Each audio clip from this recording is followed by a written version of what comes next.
your common sense disappears. This one is going to be in the Supreme Court under the Biden administration. Watch what she said.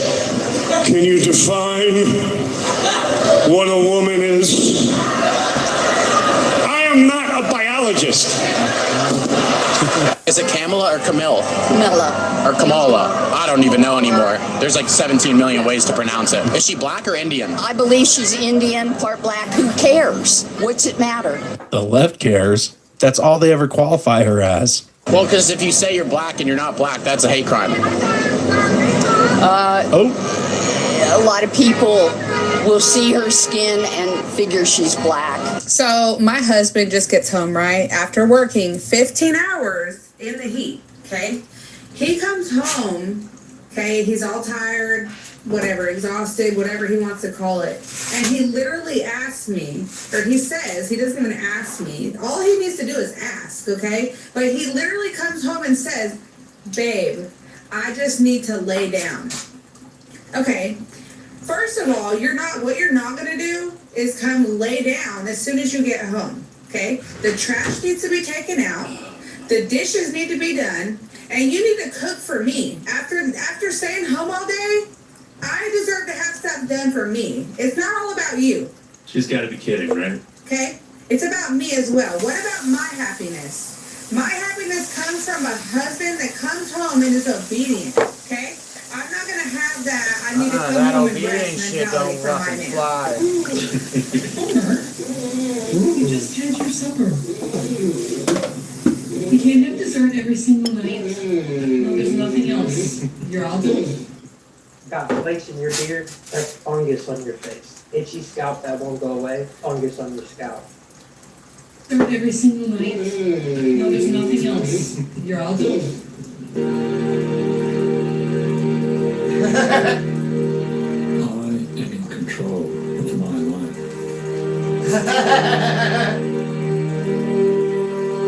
Because I am capable of powerful, positive change.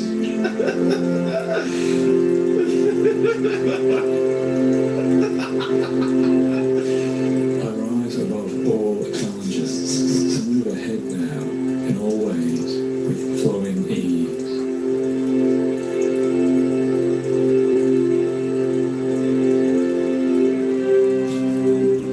7-pound bags of ass. How much does it cost if I use my CVS card?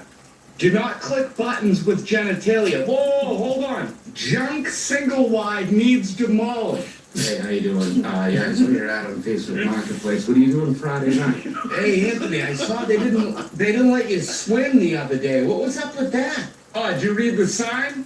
Patrons with unusually large genitalia should not enter the pool water. Well, I guess we're not going in, fellas. Hey, Bill. How'd that horsey ride treat you?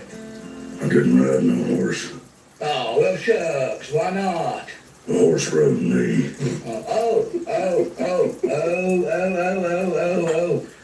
Would you like to talk about it?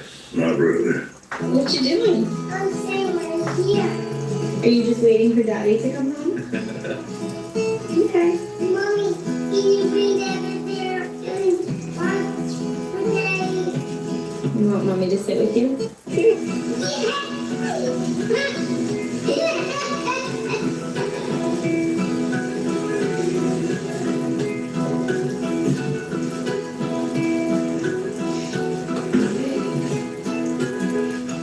Through October, we'll be ending every video with a subscriber-submitted Charlie Kirk video. From Eugene, Oregon, I am Charlie Kirk, and I wanted to thank Charlie for bringing me back to God. It's been far too long, and it's where I needed to be. And if it wasn't for him, I wouldn't have rekindled my relationship with the Holy Spirit. So thank you, Charlie. We miss you. I feel like I lost a family member, although we've never met. That's how much of an impact you had on my life. God bless you, Charlie.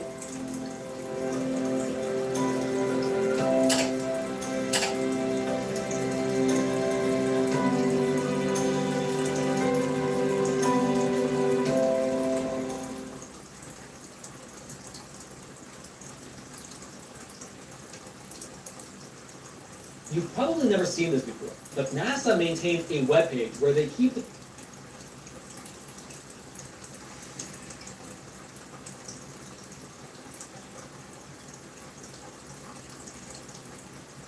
Good evening, folks. We're going to be discussing the great waves of the cyclical catastrophe in North America, where 95% of my viewers live. Sediment, myth, religion, geophysics, fossils, all speak of these great floods and how they occur rapidly, dramatically, with the oceans rushing inland, attacking the continents, and then sliding back to slumber in their basins. Folks, I'm going to be doing my usual model where the Gulf and the Atlantic are the primary attackers of the United States, but we will also be discussing the Pacific. Now, when I say that if we have evidence of the Pacific breaking through the Rockies, I'm just not super confident in the Appalachian Mountains, this is pretty much where my head is. It's not challenging to understand that if the Pacific comes through from the left, the Appalachians are really going to struggle against the forces of the Atlantic. In our model, the water in this portion of the world is generally pushed north-northwest, with the Pacific taking a bit more west-northwest push. This sends the Gulf of America and the Atlantic into North America towards about the 10 or 11 o'clock position, up and just a little bit to the left on a diagonal. You can see how the geography will funnel this up into central Canada.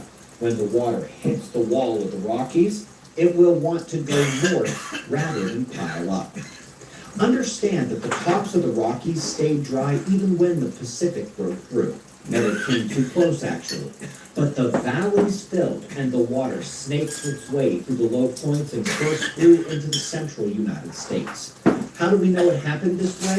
Because the river basins here do not match the carving patterns over millions of years. Slowly. If I turn this sideways, that green portion looks like the deep sea canyons described by Doug Vogt, the ones on every coastline which can't actually be turbidity current driven, showing the runoff points of past disasters, except where deep sea canyons show it running off the continents back into the ocean basins.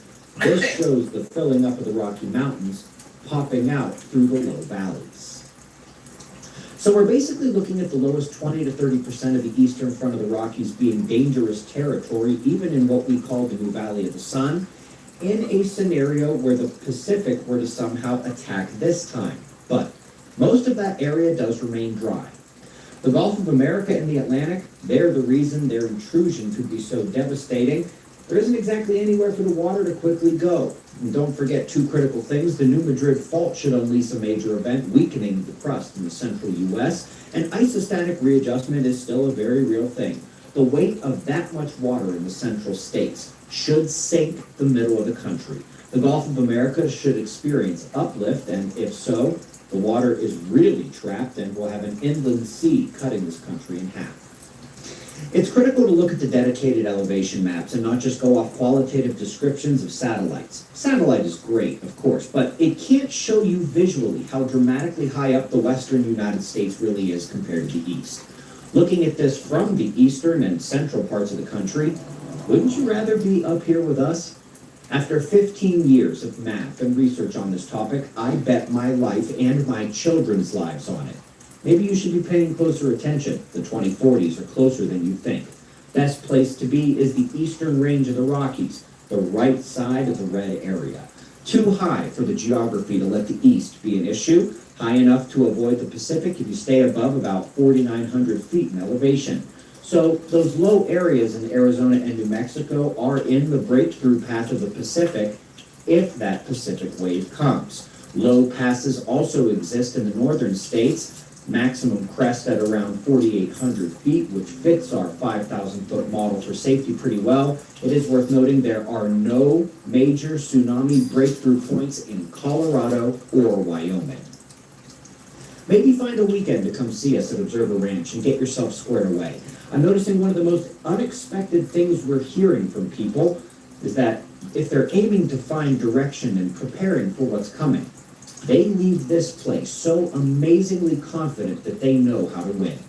I'll see you in the morning for the Daily Show. Be safe, everyone.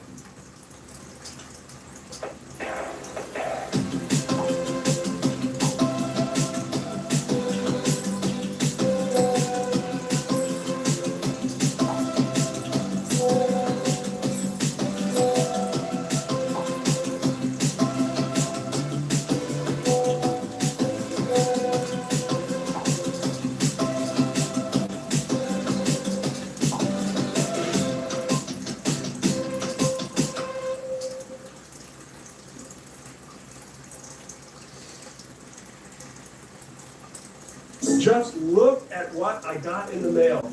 It's Elon Musk's.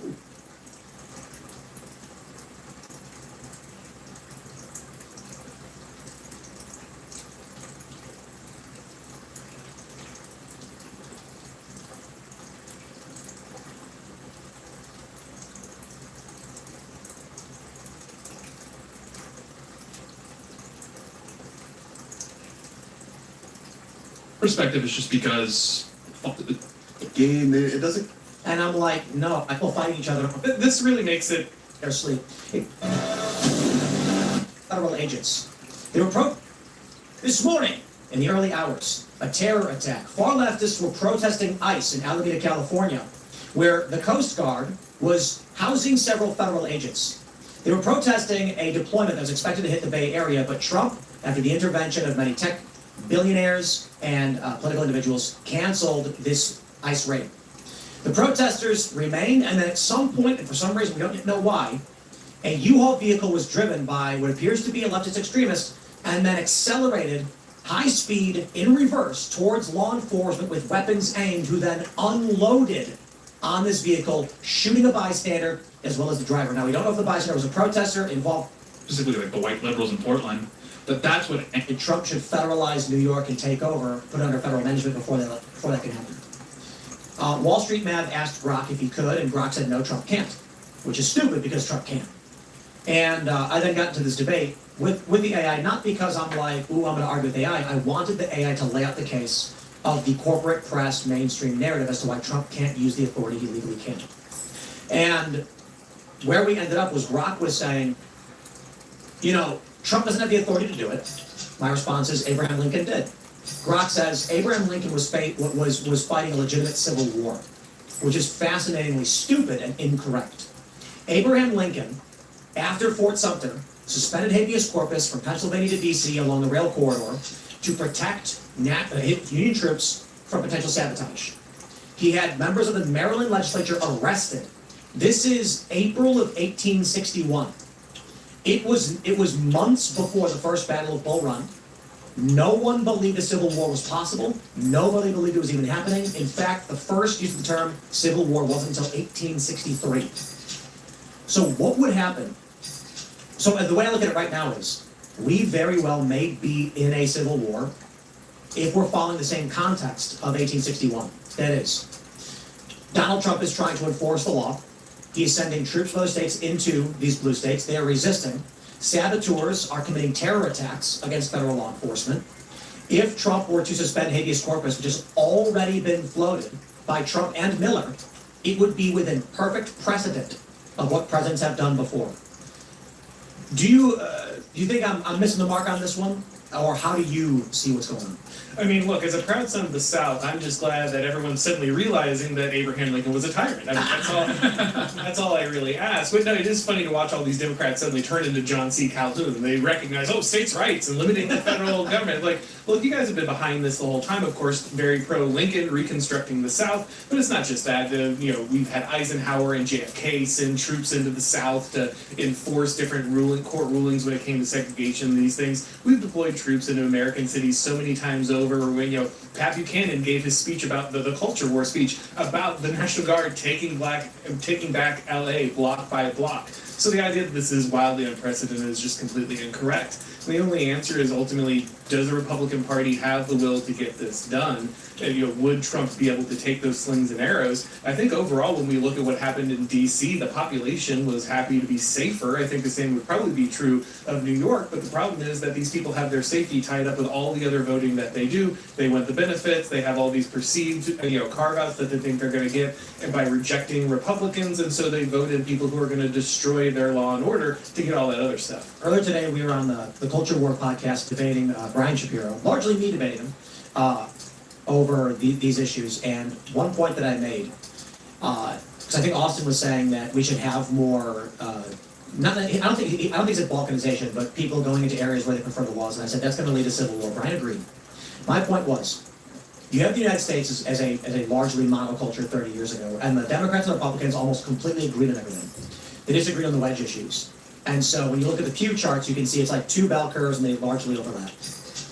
What ends up happening is that because of Democrat and Republican entrenchment in these areas where it's like R plus 30 or D plus 30, and it's actually, I would say it's more a Democrat phenomenon because Republicans don't control cities, they don't control large urban centers. This means conservative-minded individuals are going to leave these cities as the policies tend towards further to the left, which the conservatives don't like. It's exponentially increasing. So what happens now is, in New York, 500,000 people left in 2020, largely conservative-minded people who live in New York. That makes it substantially easier for the left to win in New York. There's no opposition anymore. No politician needs to pander to those conservative people. What ends up happening? The United States as a whole largely agreed. There were red states and blue states, swing states, and wedge issues. But now each state is hyperpolarized. So what happens is, where Oregon, you used to have to argue to the conservatives and find the middle ground. With all conservatives leaving, Oregon is now liberal to far left, and the government's going to end up in the staunch leftist position. Conservative states are now going to be moderate conservative to far right and find the staunch conservative position, meaning that each individual state will increasingly become further and further left or right. I actually don't think it's entirely true of the right, because the right is much more morally founded, and I think it's because of religious tradition. But the left is going to go further and further left because they're power and cult-based. You're eventually going to come to a point where the red states will vote for a president like we are now. The president's going to say, no more illegal immigration, and the blue states will have gone so far left that every person there and everyone in their government is going to say no to this law. I think that may be what's happening now. And I feel like it's an inevitable reality where the factions will be born, you will have civil war. So we're actually going through a predictable cycle that we've been through before historically.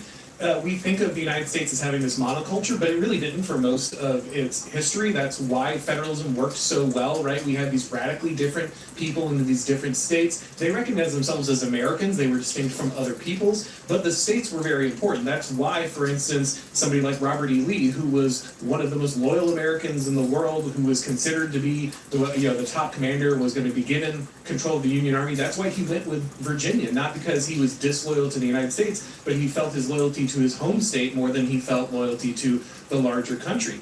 And then we see Lincoln come through, you have the Civil War, we have to kind of reunite again, and so you have reconstruction to try to force cultural homogeny back onto the South. Well, that goes for a while. We start to have our differences again. That builds up until World War II. And then after World War II, we have this grand unifying push under FDR. Communication, culture, education, they all get standardized. We get forced back into a monoculture, especially with the rise of radio and television, where now everyone can watch the same things and hear the same things and share the same experiences. But now we're coming back apart again. And so I don't think this is like some strange thing that we're experiencing, but it's just a cycle that we go through over and over again. And you're either going to have that strong unifying presidency that kind of brings the culture back together, or things are going to keep breaking apart more and more. Does this, the way you describe it with these states having their identities, it sounds kind of like that could prevent civil war. Well, it can't. It really depends on how much the central government demands that everyone conform to the same way of life, right? The more that the central government demands that we have one unified culture, one unified understanding, the more likely that you're going to have states that have a strong individual identity push back. But if you allow a good degree of autonomy, again, how we did under federalism, then you're probably less likely to have a civil war in that scenario. The problem is that the temptation more and more, especially as we've invested more and more power in our centralized government, is to continue to force that monoculture onto different states. You think there's going to be a civil war? I think that we are playing with fire. I don't know that we're going to get a civil war. We've had situations where we deployed troops to the South and we didn't get a civil war out of it. But at the same time, I think we are further in some ways apart than we are back when we were, say, in the 1950s. I've said this before, that it really depends on what comes next. But should this become factionalized war, history will argue that the Civil War started sometime well before now. Yep, that's right. The Hill published an op-ed saying that the assassination of Charlie Kirk might be our Fort Sumter moment. And so the difference with the 1861 versus the Civil Rights era versus now, there were catalysts. 1861, we had Bleeding Kansas, John Brown's raid, and then you had Fort Sumter. The Civil Rights era didn't have any shot heard around the world battle moment or anything egregious. We actually have several points in the past year or so. The assassination attempt on Donald Trump, that it may have started then. I actually think the assassination of Charlie Kirk will likely be considered the Fort Sumter moment, and it's possible in 100 years, they say, the Second American Civil War started with the assassination of Charlie Kirk. Much like we hear the story of Franz Ferdinand, most people don't really know the full details of what happened. The story's actually pretty crazy. It was the assassins they lost him. And Yes, comedy of errors. They end up finding him like they walk out of a cafe shop after thinking the entire thing has failed, and he's right outside. And that's the only reason it actually is successful. And then they started World War. My question is, what could possibly, the trend I think is obvious. We always say there's no off-ramp. The trend is political violence is becoming more common, more accepted. People are becoming unhinged. I don't see that slowing down. We're in a spiral. So what kind of event or what would have to happen to prevent us from continuing down this path? That's why I don't think it's possible. All right, so we were hoping with a popular victory of Donald Trump, I was like, that's going to send the message that we are the moral majority and we've won. Instead, the response is, I don't care if we're the minority, we're going to kill you. And so you end up with the people voted for Trump, for the Republicans. The Republicans have everything. They've got the majority in the House and the Senate. They've got it in the Supreme Court. They've got the executive branch. And now ICE is enforcing laws that have been on the books for decades. What are the Democrats doing? Fighting. Fighting. War. Terror. Democrats are obstructing in the administrative level, having their police target federal law enforcement. Their judges are trying to bar Donald Trump's from enacting his authorities in the Constitution. And then you have the ground level leftists who are engaging in acts of terrorism and trying to murder cops or ram them with vehicles. There have been 4 rammings already and 6 instances where vehicles have been used as weapons. I think there's more than that. There's a lot of stories that of agents getting boxed in, but there's no actual assault or violence, so it doesn't get reported. Right. So I think it's happening way more, especially in Chicago. When LA County declared a state of emergency over federal law enforcement, I was like, guys, this is the sign. A popular vote winner with every branch of government said, we're going to enforce the law that's been on the books for decades. And in California, they said, it's an emergency. They're telling you they're at war with you. That doesn't mean there's going to be a shootout, but based on that video we saw from earlier in the morning, Lord help us. Well, you have this irony poisoning, right? Again, the fact that this is a Marvel movie for everybody, this is fake for everybody, and that allows you to creep way closer to the line than you would if you actually recognize the type of violence that you're entering into.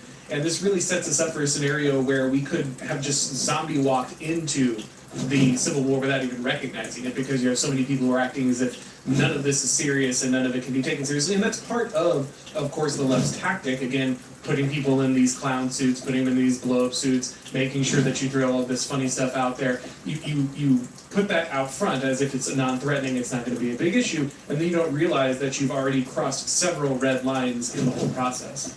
Yeah, that's why, as I mentioned, I was debating our friend Grok, and it kept making his arguments as to why Trump can't use federal authority in these states, despite the fact precedent already shows us that Lincoln did. The argument is Lincoln had no authority under the Constitution to suspend habeas corpus, only Congress can do it, but he did anyway. And then Congress retroactively approved it, creating the precedent that a president can suspend habeas corpus and then seek approval after the fact, which is nuts. Based on the timeline, if we look at the Charlie Kirk assassination as a Fort Sumter moment, it's only been a month. And the Battle of Bull Run was, I think, 3 months after Sumter. Theoretically, we could be zombie walking towards the first, I described it as just an example, not like something that's going to happen, but the first Battle of Chicago. Because Chicago seems to be where the heat of everything is really taking place. If the gangs get into a shootout with federal law enforcement, and leftist extremists, not caring why, decide to join and help them for some reason, we will have a moment that we may not actually describe as the first Battle of Chicago, but historically they will. We'll just say, a shootout erupted in Chicago. A couple of years after the fact, we might say, here's what they're calling it. Just like they didn't say Civil War for 2 years after Fort Sumter. I mean, look at COVID. Yeah. Look how long it took to be like, hey, this is like a pandemic now. Like, this is a global, no one wanted to believe it at first. We're like, what's going on in China? They're building those emergency hospitals. It's not going to happen here. And then it was like 2 weeks. I'm like, oh, so no, that stuff about in China, all that news, that was like the warning, Well, and this is why it was so important, and I kept pushing, like, right after Charlie was shot, like, we have to take drastic action now, like, right away. Because the thing that always allows things to escalate is not too much action, too much authority, it's a lack thereof. And whenever you hesitate, you're encouraging this. So by stepping in and taking small actions, you're actually making things worse. It's easier to do more than it is to do less incrementally. That's counterintuitive, but it's absolutely the case. Especially when you have control of the executive, you need to take bold action, sweeping action, put this down immediately and cut it off right at the source rather than sitting around and playing footsie with it. That's what they're doing. Yep. As I've been saying, like, Trump needs to send in the troops now and put these jurisdictions under a federal management and declare an insurrection in an emergency, and Trump can come out, and I don't know, but he's playing footsie, and maybe they're waiting for winter. I'm being optimistic when I say that. Really, I don't know.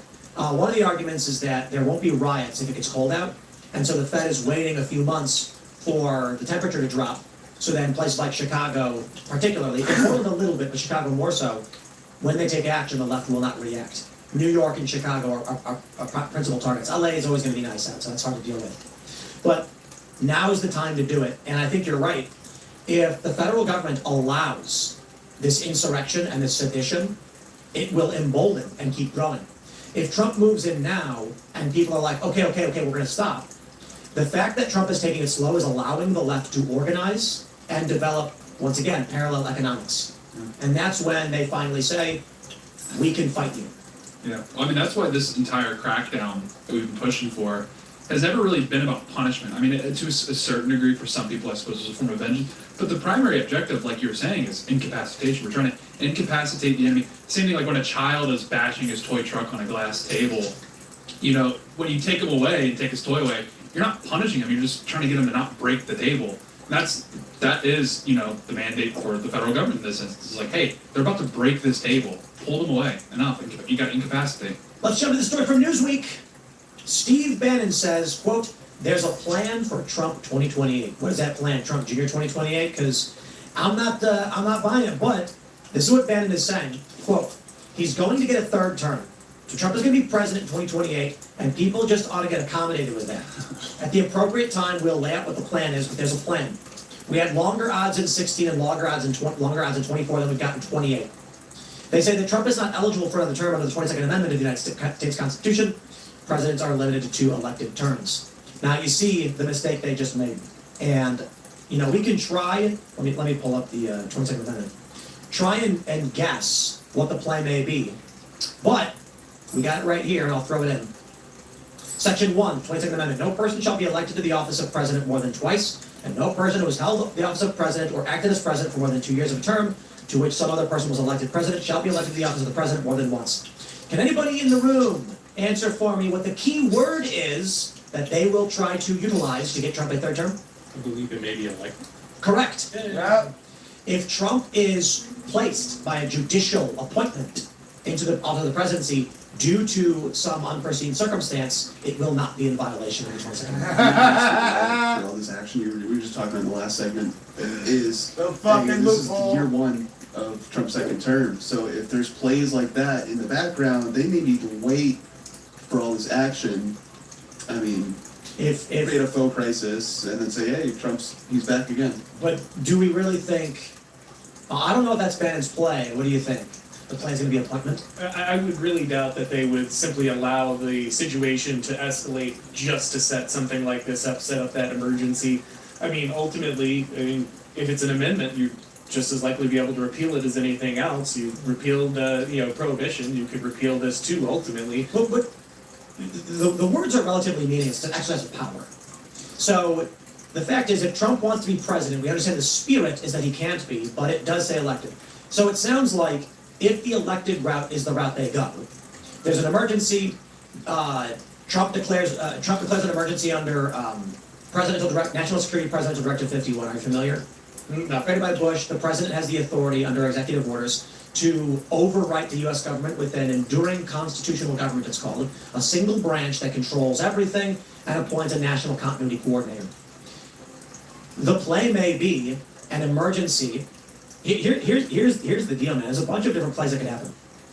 Trump invokes the Insurrection Act, says we are in an active civil war, and for that reason, Trump doesn't get elected at all. He stays president because there's no election in time of war. Now, even the U.S., the Union had an election during the Civil War. But there's a bunch of plays Trump could make in terms of emergencies that avoid elected presidents. I'm wondering if like Bannon actually consulted the Trump administration on this, because I mean, like, I don't know if there's really an appetite, because J.D. Vance is a shoo-in at this point, quite frankly, if things hold, and he would probably carry over most of the staffing, if not the overwhelming majority of the staffing. So, like, I mean, obviously Trump would have to make the final decision here, but at least within the Trump administration, I assume they're like the Vance would just sort of be a continuation of Trump's policy. So why would this even be necessary? Have you guys seen the meme? You can just do things. It's true. What is stopping me from taking this Wolf box? Let me detach this. There we go. This is a fan. What's to stop me from just shucking it as hard as I can at tape? Nothing really. Nothing really. Cameras. Laws. Well, yeah. Social decorum. Like, the reality is, within the realm of physics, I could do it. But we know that man has written things down saying, do not do this. So there is a presumption that should I do something like that, well, tape would probably tackle me and then maybe we get into a fight, or I don't know, I actually don't know what he would do if I whipped something out of my Probably mouth. just take on the content. Like, just try. There were reasons why we don't do these things, because one, I mean, we have empathy, we care about each other, we don't want to hurt each other, some people don't. But we also fear the laws of man. But the reality is those laws won't actually stop a person from doing it. So we wrote down in the Constitution, Trump can't be president. The question is someone willing to exercise the power to just do what they want? And Bannon is saying, yes, we have. We don't care what's written down. If we choose it doesn't apply to us, it doesn't. Well, I'll now invoke who shall not be named. Carl Schmitt, of course, talked. I know. We're all woke here now. But he talked about the sovereign is he who decides on the exception. His entire point in saying that is that any given constitution is only an outline for how the system should be going. It can never define every instance that the system will run into. And by definition, anything the Constitution didn't plan for has to be an exception to that system. And when you hit those exceptions, the only question is, who's in charge? Who's sovereign? And the sovereign is he who can decide this is an exception. Lincoln says, it's an exception, we gotta take back the South, and so the Constitution doesn't matter anymore, habeas corpus doesn't matter anymore, I can disrupt elections, I can throw journalists in jail, because guess what? Supreme Court justices? It turns out that, he was sovereign, and he had the power to decide on the exception. And this is important to understand what a Constitution ultimately is. Constitutions don't stop anything ever. It's words written on paper. A Constitution is what the people collectively believe. And so if the people collectively believe that Trump can't have a third term, then he won't have a third term. But if the people no longer care, if they've lost their faith in those kind of things, if that tradition no longer holds, then the words on paper don't stop anything. And we've seen the left, really just base their entire movement on this idea that they can just say, I don't care what the Constitution only says, as long as the people aren't going to enforce it, it doesn't matter. What do you think would happen if it's the year 2020, it's 2026, it is 3 days before the election, and 26 polling stations in swing districts are bombed by Antifa-aligned individuals, like people that if elections seen running from the scene, they blow them all up. What do you think would happen? I mean, again, sadly, I don't think this is exactly outside of the realm of possibility, and in that case, there's zero doubt that Trump would have to step in and use military force to return order. There's simply no people would demand it. Trump decides. Now let's try this. And they should. By the way. What would happen if in 2028, Donald Trump in office, not running for office, J.D. Vance is running, and Trump is praising him and saying, hey, he's fantastic, and the polls are doing really well. And then early voting begins in these areas. There's questions about whether or not these places like maybe Ohio, Pennsylvania, Wisconsin, they're leaning red, and then we get several dozen bombings at polling stations in areas that are Republican leaning, in these states where you need those votes. They're decimated, the ballots are destroyed, maybe 10,000 in each location, 1,000 in each location. Antifa culprits are caught on camera. One guy gets arrested, he's a known far leftist. What happens then? Sounds like they're trying to insurrect. Sounds like Trump would say, my fellow Americans, in swing states, largely which will determine which candidate is going to win, Republican voting districts were just bombed. Several injured, several killed. We've arrested several people, we have provided evidence. It was an attack by left extremists to stop the Republicans from being able to win, we can't, this election is now void. How can you then carry on the election knowing that key areas of swing states were bombed? There's a million and one ways it could go down, but it's like you said, he who is sovereign is he who, was it? Decides on the exception. Exactly. Trump says, how would it be fair to conclude this election knowing that far-left radicals destroyed the votes of countless numbers of Republicans in states where they wanted their voice heard? If their voice is not heard, then the president is not chosen. He can then say, I firmly believe, even with this attack, J.D. Vance would be the winner. But because of those attacks, we won't know. Therefore, we will hold a new election, and we will need another 6 months to prepare. This election will take place in August of next year, something like that. I think it's far-fetched to be honest. I'm saying this because there are a million and one ways Trump may be president in 2028. We could hypothesize, and I agree with you when you said it's not out of the realm of possibility that leftists will bomb polling stations or something to that effect, or even trucks carrying ballots. Are you familiar with the phrase "mean magic"? We all know. Oh, of course. Okay. So we say that as a joke, but actually it's very real, right? Like these things kind of will themselves into existence. So Trump is sitting there, and the left is saying, "No kings, right? No king. We have to have this no king protest." And then all of Trump's supporters say, "Well, you know what? Maybe he is a king. Maybe right?" We start putting out videos of him with a king, and it's all jokes and it's all fun. Until suddenly, the left starts treating him like, oh, well, no, we have to fight him like he's a king. And then the right says, oh, we have to defend him like he's a king. And actually, if he's a king, then he has the powers of it. And before you recognize this, like that hyperstition has taken place, right? And retroactively, you have moved yourself into a frame where whether it's true or not, whether anyone even wanted Trump as king or not, every side has acted as if he is king. Yeah. And therefore, he is, right? Well, I'm walking around DC. This is incorrect. He's God Emperor. It's true. I'm gonna start walking around like a no Caesar sign, see if I can start a movement. American Caesar. That'd be kind of nice. I would sure hate if Barron became the American Caesar. That would suck. Six of her Tyrannus just walking around. See the DHS Orifarm edits they've been putting out of ICE and DHS agents just cracking down on the far left protests, and it's crazy because they got music and there's the flashing lights. It's an awesome edit, but people are cheering for this. Like, it's not just like, hey, yeah, cool, they're upholding the law. They're like, yes, more of this, And so people are calling for it. That's what's so tragic to me about what the left has done in general, is now you've got people on the right that are just like, yeah, I don't care anymore. I want my family to stay safe. I don't want to die. So yeah, let's have troops in every major city. Well, this energy is all across the West, because I mean, fundamentally, what's driven Trump to this point is that he's tapping into the frustration of immigration, like broadly speaking. And this has been all across the West. We've been like covering the Ireland riots and that sort of thing. And Ireland is a great example of what happens when you don't even have a right-wing party to siphon that energy off of. Or in the United States, if you have the Trump administration that is fulfilling the mandate, yeah, you still got to give them some red meat. You got to give them the edits. You got to give them this, that, and the other. But the left should really understand that Trump is what's keeping a lid on this. Like, Ireland is what things could escalate into if it weren't for Trump sort of carrying out that mandate. And then, like, on the flip side, I could very well see them, bombing ballot boxes, these sorts of things, because the reason we're seeing this leftist violence in the first place is because Trump is so effective, he has been winning, and they feel demoralized, they feel backed into a corner, and that's why they're lashing out, because they feel like that the right, A, has a monopoly on power at this stage, in many ways we do, but B, they just feel backed into a corner. They feel like their avenues to power are completely cut off, and so that's why they feel like they need to lash out. And it's not just the terror attacks and the violence that we're seeing in the cities. Like, that's definitely could be a cause for Trump 2028. But so as we've been recording, the news broke that Hakeem Jeffries has endorsed Zohran Mamdani. So you basically have the Democrats as a whole now saying, yeah, this communist thing, we're on board with it. So Trump could just be like, hey, there is no Democrat Party anymore. It's communism. Their votes do not count. Like, we're not playing this. We fought communism. We're not going there. I don't think he would do that. Stephen Miller's too smart.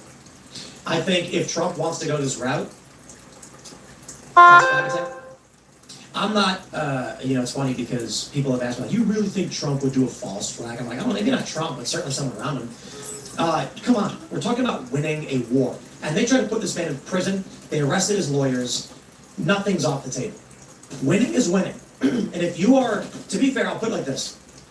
Conservatives have continually showed themselves to be the samurai, the people who have tried to fight with honor.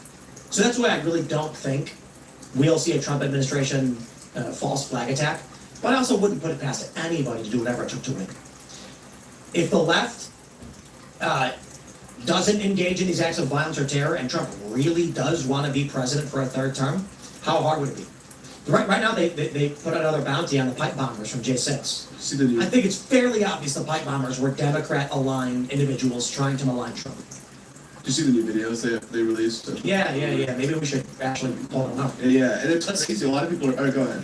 Let's pull this story from Zero Hedge. FBI. Actually, let me zoom out so we can see the actual story. FBI releases new surveillance video of January 6th pipe bomb suspect. The FBI on October 22nd released new surveillance footage showing footage that says it shows a person placing pipe bombs the night before January 6th. The video is this the video right here? On January 5th, 2021, between 7:30 and 8:30 p.m., an unidentified individual placed pipe bombs near the offices of the Democratic National Committee and the Republican National Committee in Washington, D.C. The FBI and our partners are renewing our call for tips from the public to help us identify the suspect. A reward of up to $500,000 is available for information that leads to the arrest and conviction of the individual responsible for this attempted attack. If you have any information, please call the FBI at 1-800-CALL-FBI. You can also submit tips online at tips.fbi.gov. I don't know why it's 8 minutes. Church shoes, which are black and gray with the yellow Nike logo. Fewer than 25,000 of these shoes were sold between August 2018 and January 2021. The first time the suspect is seen is at approximately 7:34 p.m. at the intersection of 1st Street and North Carolina Avenue Southeast. Okay, I don't want to play the full thing, but the shoe thing. Does anybody here think the person was not a Fed? No hands? Maybe not Fed, but I firmly believe this was some kind of agent operative. This was not some random leftist terrorist or individual. Like, this was coordinated intentionally, specifically pertaining to the January 6th riots. Guys, what is the probability that J6 was fomented intentionally to try and destroy Donald Trump? I think it's very likely. It could have been a foreign power. I mean, that's why, because I see that stat where there's only 25,000 pairs of these shoes made. It's not a lot for America. That's not a lot of shoes. Now you narrow it down to who might have been in D.C. near J6, and there's all these other parameters. You can narrow that number down. So there's probably less than 50 people that they think could be the guy, but the fact that they haven't gotten them 5 years later, they have no leads whatsoever. Now they're having to release all this additional footage because they're lost. Maybe it was a foreign actor who's fled the country the day after. I mean, a lot of people always assume it's domestic that causes the internal strife in America, but why not someone from Iran, Qatar, Israel, etc.? Well, yeah, that, or I mean, again, I don't like completely, lose sight of this. This very well could have been a leftist that's seeking to foment some sort of, civil strife so they can impose their will. I mean, we did see in J6 there was a lot of speculation that there were like Antifa-aligned actors in the crowd that were trying to agitate, trying to rile people up. Like, that is in their playbook to sort of bring forth civil strife so that they can do their thing, so they can operate with more impunity. But I mean, yeah, who knows? I mean, the fact that they're going to throw the shoe size out shows that, it's a bit grim. Any leads here? But, a lot of people online are saying, I didn't get this from the video, but the additional security camera footage, they said the person walking, their gait would imply it's a woman.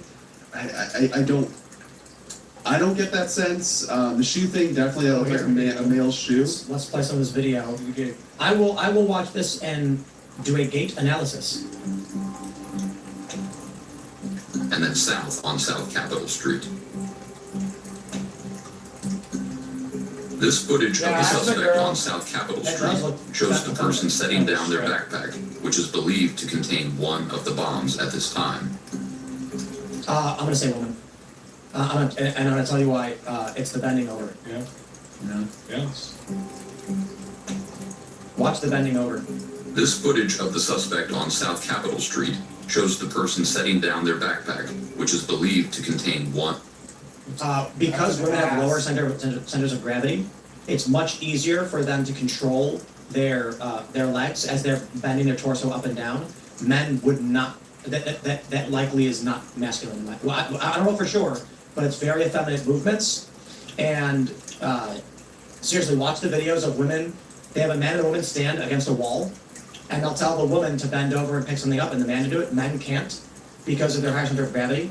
So when you notice the legs stay perfectly straight and don't move as the torso moves up and down, very indicative of a woman. Of the bombs at this time.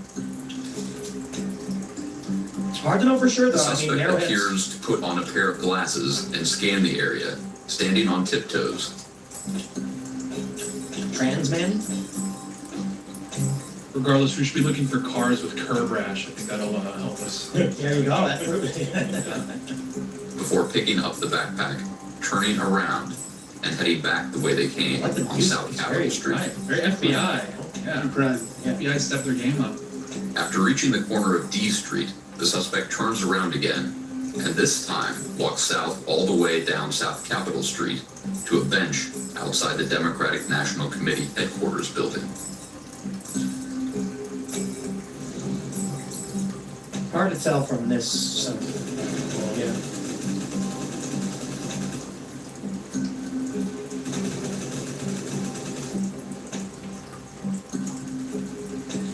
Low frame rate. I wonder who picked the music. This one sounds good. Here we see the suspects sit on the bench for a few minutes. They do not place the bomb at this time. Man spreading. Man spreading? Yeah. And men like to sit on benches and think. That is true. That is indicative of a man. The suspect then walks east on Ivy Street. So we know it's either a man or a woman. Narrows it down. Well, I was gonna say they put the bag down really delicately, but I guess there's a bomb in it, so you can do it. But it was a fake bomb that was very similar to the training bombs they use. Is my understanding. It's just a very zesty man. Turns north on New Jersey Avenue, and then pauses near the corner of D Street before retracing their steps back to the DNC bench where the first bomb is placed. I just want to really stress though, because guys don't bend down like that. Yeah, no, it's 100%. And this does look a little bit more feminine. I don't know, it's tough. I think it's a woman. It's the bending over for the back is just, guys don't do that. Guys typically don't have the flexibility to do that. I'm not kidding. Like how many guys can stretch forward and touch their toes? If you're saying though that this is a Fed or some kind of, deep state individual, wouldn't the assumption they're in shape? They're very physically fit. You don't think so? Someone that would be sent for this kind of operation?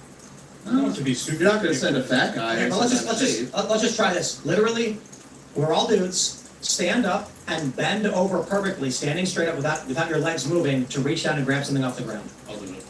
The audience is gonna get the wide cam. Get the wide cam. This proves everything. Now you're bending your knees. Okay. Don't bend your knees. Reach down without bending your knees. So the point is this. You could do it, but you wouldn't because it's not comfortable. You'd bend your knees. I see. Yeah.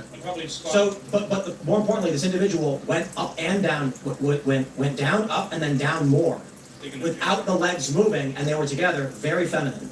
All right, really sticking their derriere out as well. Right. So I guess these lesbian. Maybe. Here we see the suspect place the bomb at approximately 7:54 p.m. Is anybody getting a boy haircut recently? Basketball shoes though. That's very lesbian. It is very lesbian. On place. There you go. This is wild. They did a lot of work. WNBA paraphernalia found nearby. From there, the person walks north on South Capitol Street. Swinging the bag? Really, swinging the bag. Really having fun. Be curious at how fast this person was actually walking. Looks like they're hustling. East on D Street. South when, on New Jersey Avenue. Remember when the wife? Okay, so Ellen Omar is dating this guy who's married, and then some Air Train guy just randomly kills a woman who looks just like his wife in the same neighborhood where his wife lives, and everyone was Nothing to see here. They were like, maybe the Air Train guy was supposed to kill his wife, but killed the wrong person instead. Ooh. Yeah, it was a red-haired woman walking a dog, got murdered randomly for no reason, And then you find out that this dude that Ilhan Omar's with is married to the same redheaded woman in the neighborhood who walked a dog. It's like, did somebody tell the Eritrean guy to kill her and he killed the wrong one? Northeast on North Carolina Avenue, when we lose video coverage of the suspect at approximately 8 p.m.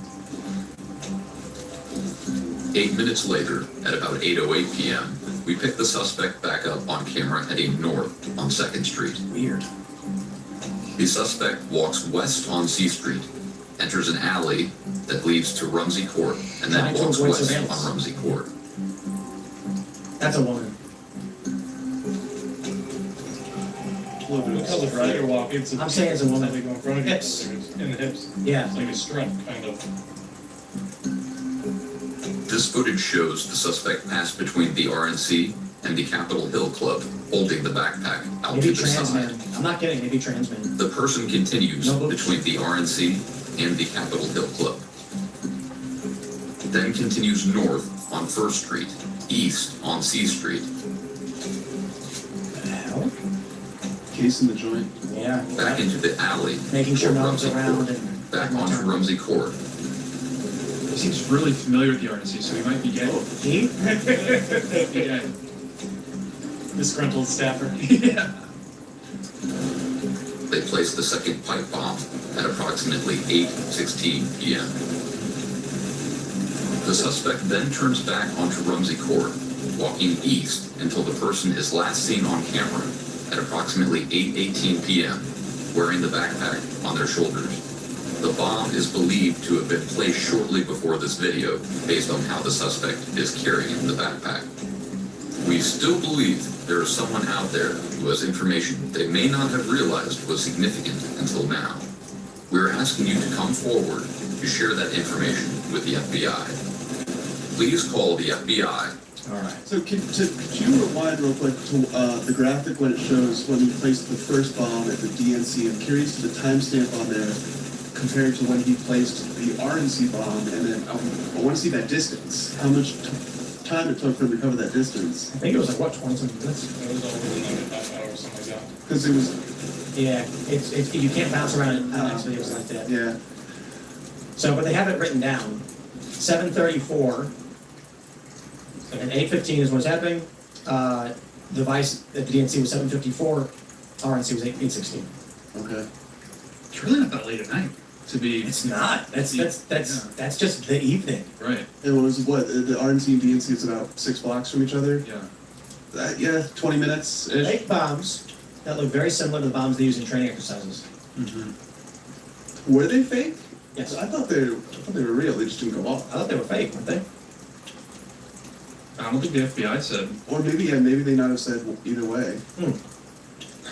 Yeah, they just say pipe bombs. Okay, no, viable explosive devices. Wow. Okay, so the devices were diffused. Okay, I was wrong. Wow. and if this was an operation of a deep state or CIA of some sort, this is the perfect suspect. You can't see their face. They're fully clothed, gloved, masked, and we don't know if it's a man or woman. We're debating it. Right. Like this is the perfect subject for this. Where were you at, Tate? Yeah. On 2021 at 7:54 p.m. You need to talk to a lawyer. It's like your bar mitzvah, right? There was a wall involved. I was kissing it. It was the whole thing. Yeah. Wow. Yeah, I think it's very obviously this is maybe it's not Fed, but it's some kind of operation. Yeah. I still I think people in America are so quick to just assume this is a leftist or false flag, just domestic, whatever angle you choose. But dude, at the height.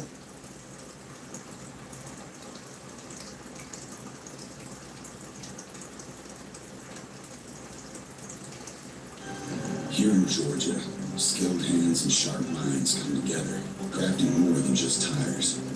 We craft confidence that doesn't wait. A heart specialist from Ohio just revealed why all your eye treatments keep failing. I know it's bizarre. Okay. And the guy went, "Where is she? Where is she?" And she thought she was going to die. And then it turns out it was actually the officer evacuating people because of the pipe bombs. At that point in time in her story, no one had breached the Capitol grounds even. When she was telling that story about the time when they bought lunch, what time it was, when this happened, You can track when the evacuations happened and when the actual storming of the Capitol happened. It was an hour later. What made her think rioters would have gotten into the Capitol complex and gone to the tunnels to her office? It's possible she's just making a fake story up. I lean towards that. I'm not going to give her the benefit of the doubt. No, she said they were going to kill me. Okay. How'd you know they were going to get in the building? I think they all needed to build up that terror, right? Like, that's the whole point. And I think that's why a lot of people are very suspicious about the number of FBI agents in the crowd during this whole thing. It was up to 300. Right, yeah, plus not to even to mention the number of informants on top of that. Like, you have so many people there, and I'm sure that there were people who wanted to enter the Capitol at some level. There were people who were getting out of hand at some level.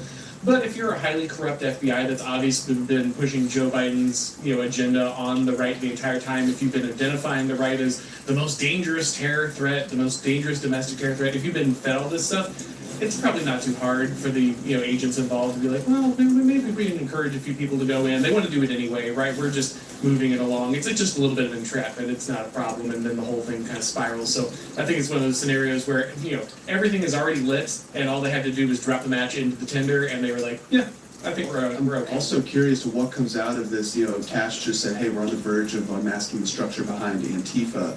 And I think it was Andy No. I could get that wrong. But someone has been doing work exposing people at J6 dressed up as MAGA, and they're known Antifa members. Right. So and I think it's Andy No that's been doing this work.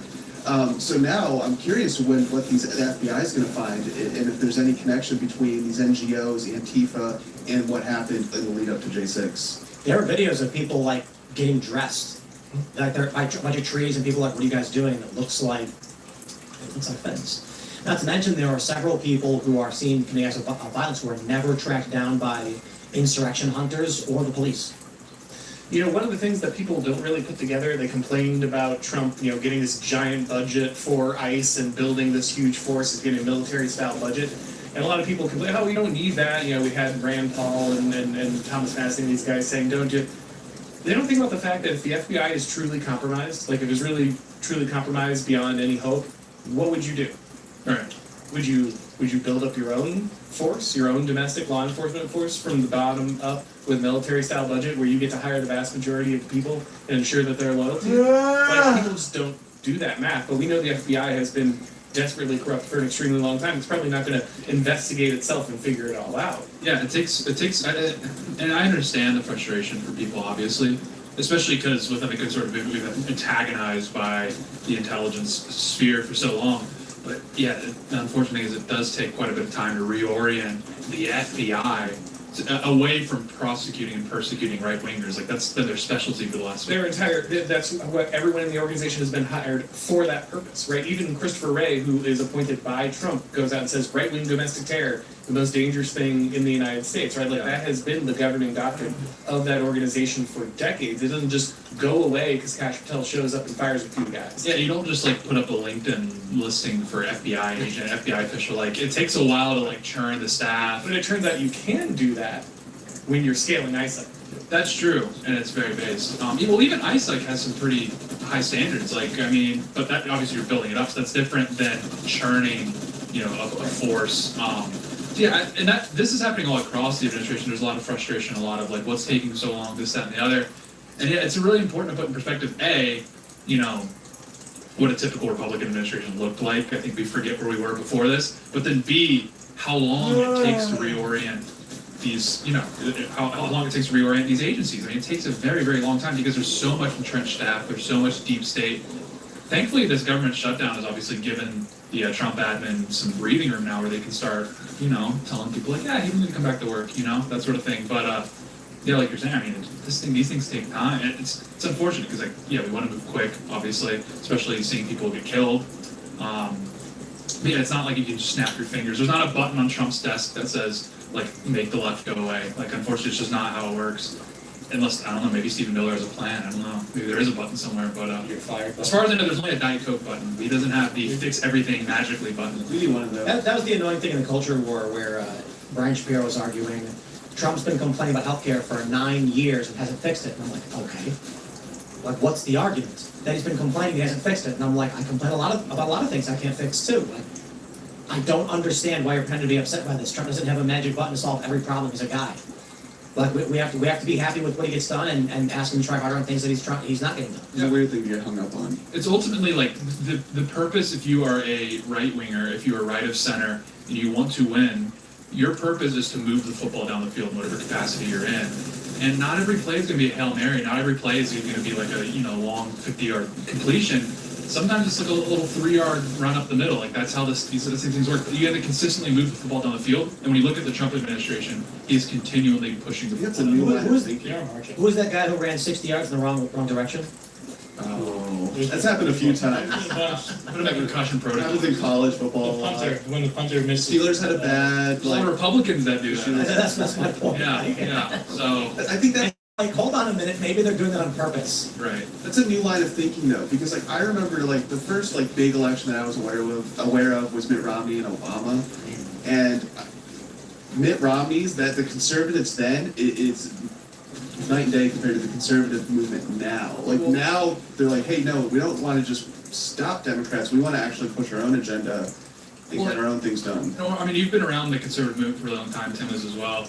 Like, from my perspective, it seems like Trump was the first time that people were voting, Republicans, right of center people were voting for a candidate, when pretty much every election prior to that, people were just saying, keep him out of office, I'll plug my nose and vote for this guy. Like, Mitt Romney was just an anti-Obama. I mean, I voted for Trump as a largely keep him out, keep Biden out of office. Second time around, it was relatively similar, but Trump has proven himself.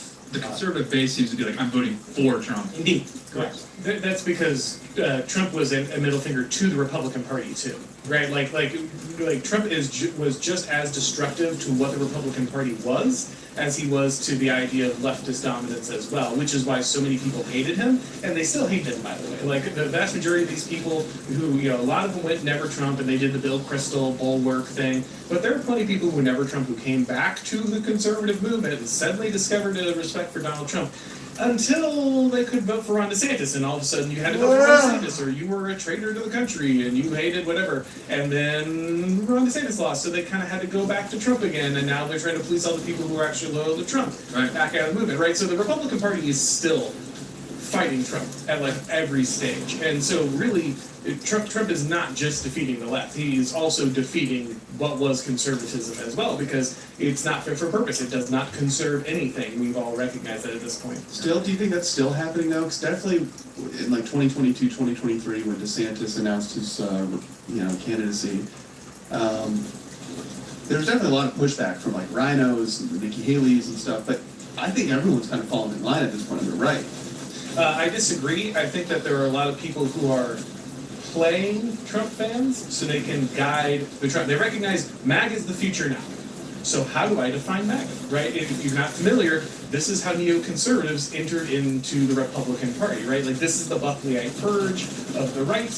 This is we have had a situation over and over again where the establishment sees the new wheel turning and they take control by coming in and saying, well, actually, we get to decide what that looks like. Even though we were against you 10 minutes ago, now we're on your team, and since we're so smart and elevated and everything, maybe we get to dictate where we're going, right? And so I think we'll see a lot more of that. They'll not come out and say directly, I'm against Trump. Right. But they are against everybody who supported Trump the whole time they were against. Basically, just nasty and Rand Paul. That seemed to be the real, sort of a side consequence of the DeSantis candidacy, was it made it clear to Trump who was still loyal to him. Sure. At that time, it was like Trump was bleeding allies. I mean, Charlie Kirk was one of the only guys in the space that was like, no, we're sticking with he's the guy. I mean, Trump was bleeding allies everywhere. And I think that for him was actually a moment that was helpful, that was beneficial to him, was it weeded out a lot of people that coded MAGA, but were ready to flip at the soonest opportunity, the quickest off-ramp. So.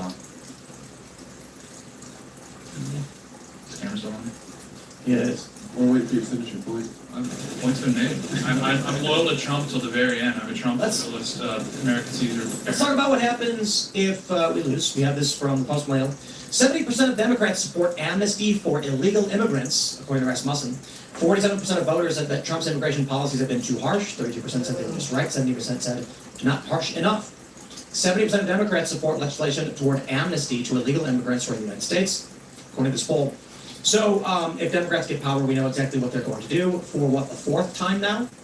They're going to let a large block of non-citizens become citizens, And I don't know, what is this, Rome?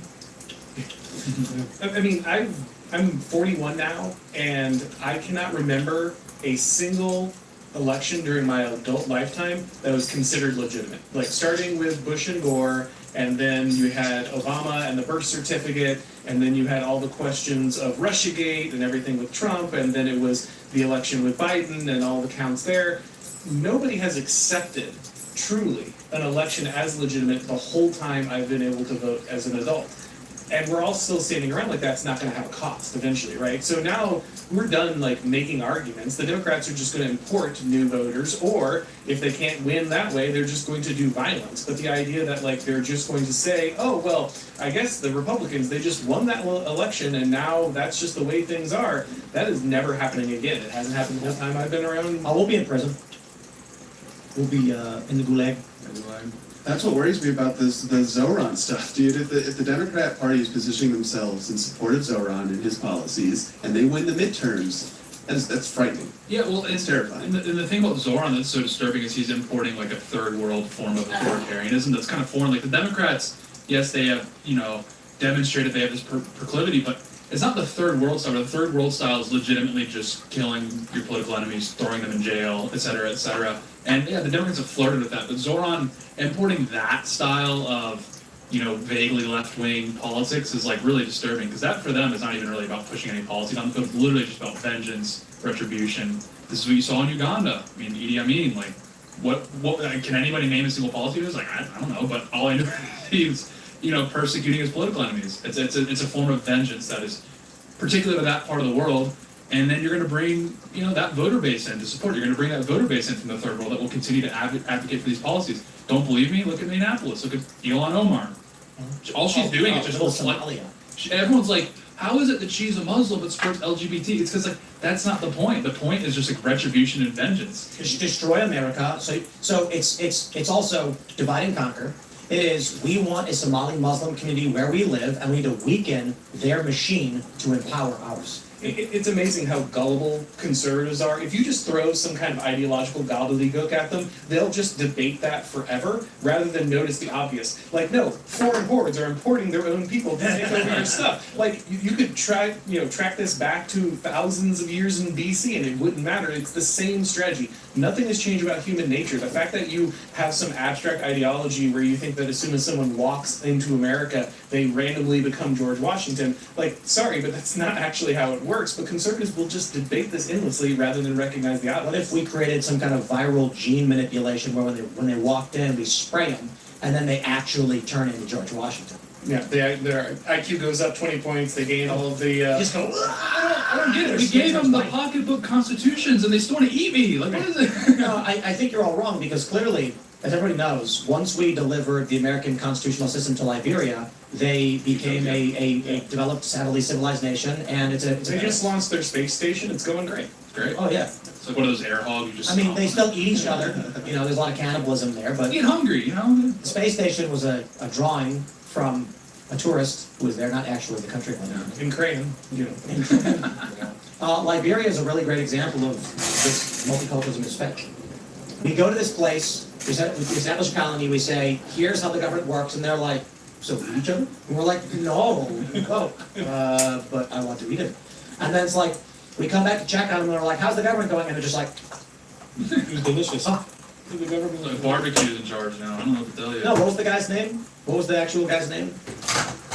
Butt Naked, General Butt Naked. Yeah, barbecue is Haiti.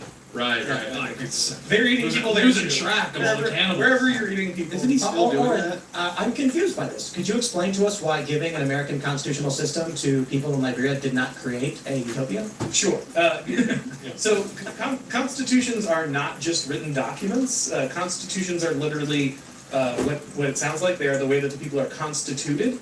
And so when we write down things on a piece of paper, we're just capturing what we were in that moment. So the reason that the American founding document is so beautiful is not just that the words on paper are great, though they are. It's that the people who wrote them down were capturing the way they lived their lives and actually showing us this is who we are as a people. If you replace the people, you replace the Constitution. It doesn't matter if you still have a written document, the document is not enough. So like South Africa has one of the most amazing constitutions ever in a lot of people's mind. It promises housing and all these amazing things, and guess what? South Africa sucks, and it's because the Constitution itself cannot mediate what's happening there. The document can only work if it's a shared agreement about your traditions, your heritage, your religious beliefs, your values, and the minute you treat that legal document as like the actual structure of your government, you completely fail to understand what holds your country together. And this is why it matters what the people believe and the quality of the people, which is what the founders actually told us. That was what John Adams said. We need a moral and religious people. The country's not going to work if the Constitution's not going to work. It's not because he thought the Constitution was bad or failed or couldn't do the job. It's that he knew constitutions were only a reflection of their people. And so if you hand a constitution foreign to Liberia, they will act like Liberians and not whatever the Constitution says. Yeah, like they were so obviously like pretty exclusive about who they viewed as an American. And like Thomas Jefferson bought a Quran, and everyone points to this. They're like, see, he was this open-minded guy. He like went to war with Libya like right after he read it. He's like, what? Okay, let's go and find a country over there and invade them. Like the founding fathers are like very clear of who they, because this is one of the last questions Charlie Kirk sort of posed to the conservative movement was like, what is an American? And like that's a really vital question that's screaming out for an answer. Well, and John Jay actually told us in Federalist No. 2, which is so weird because like we have this whole like body of what the founders actually thought, and we all just kind of ignore it when we debate the founders' values. He said it's one nation and one people, when descended from the same people, speaking the same language, sharing the same religion. Like it wasn't coy about what a nation was. Yeah. Like he was very explicit. You made this point, I think it was on Tucker, where you were saying like that Anglo-Protestant sort of ethos that captured like the founders sort of the way that they viewed the world, their culture was, their religion, et cetera, et cetera. Like the closer you get to that, the closer you will get to the Constitution just kind of being natural and flowing. And the further away you get from that, the more it's going to be a little bit convoluted. And then yeah, you look at Minneapolis and it's like they just view the Constitution as restrictive and irritable and in a position rather than like just kind of a natural outflowing. Where I look at the Constitution, I'm like, yeah, that makes sense. Yeah, totally. Right. I'm not one of these people who thinks that it's entirely impossible for someone to assimilate to the United States. Like even Pat Buchanan said that people can assimilate to the United States, but he was very clear they have to have something to eliminate or assimilate to. Yeah. Right. Like that you have to have a predominant culture. And if you bring in a lot of people who don't share that culture all at once, that culture will cease to be. That's as obvious as it can be to anyone in the world. Right. So it's not like you can't bring a few people in from a foreign country because they married an American or they're an exceptional person and they can learn the ways of America over time and over generations their family can become American. But you can't just walk millions of people in and be like, well, we read the Constitution and now they're all Americans. I got it. MK Ultra, remember that? Oh. Anyone who comes to this country has to get MK Ultra. It's not bad. 2 weeks, locked in a room with no windows, metal, whatever they're called, holding your eyes open while you watch just like J.D. Vance memes. GHS edits. Yeah, all right. Yeah, GHS memes. Yeah. Aura farming from the. It might work. That's better than our current strategy. Yeah. Well, I mean, to your point too, is like, you have to have something to assimilate too, because this is like something conservatives keep saying. I'm like, this is not true. It's like they're like, how did someone like Zorn? He's not assimilated. How did this happen? I'm like, you ever been to the outer boroughs of New York City? He actually reflects in perfectly. Yeah, he reflects the new group there like very well. Actually, it's like you new around here. This is kind of what our cities look like these days. One silver lining to Zoran and what's happening in New York City is they're going to speed run this test of socialism in arguably the largest. It's still by population the largest city in America, right? 2 times as big. Yeah. So they're going to speed run this test, and I predict that it's going to fail miserably. And so you could get a conservative New York after all this. I don't think so because Jack Posobiec. It's a dream, but I can. Jack Posobiec made this point, and it's just really poignant, and it's kind of a hard pill to swallow, but it's true. He was talking about the New York City mayoral election. He's like, this isn't an election about policy anymore. This is an election that's basically a census. This is an election about demographics. That's right. In California, is it better run now or when it was in the 50s and 60s? Right. But you can't get a Republican elected in California anymore. Why? Is it because Democrats are so much better at running California? No, the electoral results don't matter. You moved a bunch of people into the United States and shifted the demographics of California. That's all that matters. But whatever the reason, it is obvious that California is mismanaged and not being run properly. So the option is Trump should declare an insurrection and go in and clean it up. Your options are either to separate from these people or to rule them. There is no other option, right? Like, yeah. Those are your options. I do think New York will be different than what you're describing in California, because that was like a slow rot problem, right? Like, it was decades of mismanagement and then all of a sudden you look back and like, how did we get here? With Zohran's policies about like privatizing the grocery stores, I think he wants to social grocery stores. That's change that's going to happen overnight, and people are going to see that impact. Do you really think about how awesome it is for people who don't live in New York? We could get like a big box truck, go to one of his commie stores, buy a ton of stuff, and just bring it here, and we save tons of money. And it's them who's collapsing. We'll then sell these goods at low rates to the stores here for a small profit.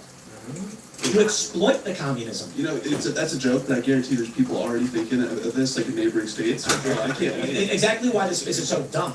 People are, not even neighboring states, you're going to live in New York, and you're going to go to these stores, and you're going to say, no profit products, I'll take the lot. Then they're going to drive across the way to Jersey, and they're going to be like, I can sell it to you at cost for delivery. You guys, look, the 20% margin gone, I make 5%, you make 15%. And they're going to be like, this is amazing. And then these stores will never have food in them. They're doing this at the casino. You see these people walk up, and they buy like a whole carton of cigarettes, and I'm like, why? That's insane. You're paying casino price. It's like $15 a pack.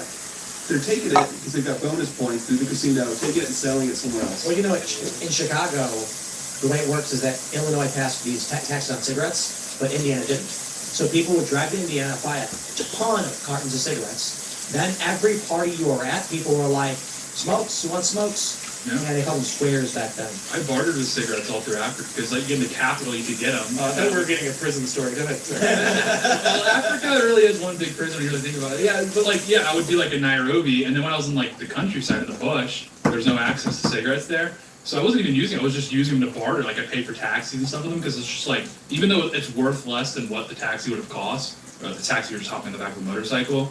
Using the cigarette, they're like, oh, well, I don't have to go to Nairobi anymore. I can just help this guy out. But I do want us to just remember this. Like, it's really, really important. Is the economics dumb? Yes. Do they even know the economics dumb? Is dumb? They might, actually. The point is, this is not about the economic system. This is a raid. Right. This is how to loot the treasury. It's not about, oh, I figured out Karl Marx is actually correct about distribution of goods. No, this is about people from a foreign country coming in, seeing that you have stuff that they don't have, and then taking it from you. Like, this is not about an economic system. Yep. Let's jump to this story from the AP. This was pretty wild. This broke last night. Trump says he's ending trade negotiations with Canada over TV ads. They ran these misleading ads where it was, I guess, Ronald Reagan disparaging tariffs or whatever. $75,000 ad. They only did this to interfere with the decision of the U.S. Supreme Court and other courts. Tariffs are very important to the national security and economy of the U.S. All trade negotiations with Canada are hereby terminated. I look forward to Canadians whinging on X being like, this isn't good for you, we're going to throw your skin away. And it's like, bro, let's see how long your economy lasts when we cut you off. Yeah. We have no obligation to provide support to Canada. It's not, you're not, you know what? You could be the 51st state or you can cry about it. We should just buy them with the money we're tariffing off of them. Just save up for a few months and just buy them. Put it all, we're buying Canada jar on the top of the refrigerator. Let's be real, if we cut off all trade to Canada, literally cut them off, how long would they last? Not right there, too. Yeah. And then once they're in their weakened state, we pick up the scraps. Yeah. So I'm sick of this Canadian arrogance. I got a ton of death threats. When I jokingly said we should conquer Canada, we greeted as liberators. They're so arrogant. Not all Canadians. Some of them actually would greet us as liberators, saying, please help us from what our government's doing. But it's fascinating how many arrogant Canadians there are. They act like the United States needs them. There are many businesses in the United States that do trade with Canada, and they make money, and those businesses will suffer from this stuff. It's unfortunate for those Americans, but we have no obligation as a nation to subsidize Canada. And they say, yes, but we provide you with peanuts and oil, and that's just fine. We don't need it. We like it, we want it, but needs a totally different scenario.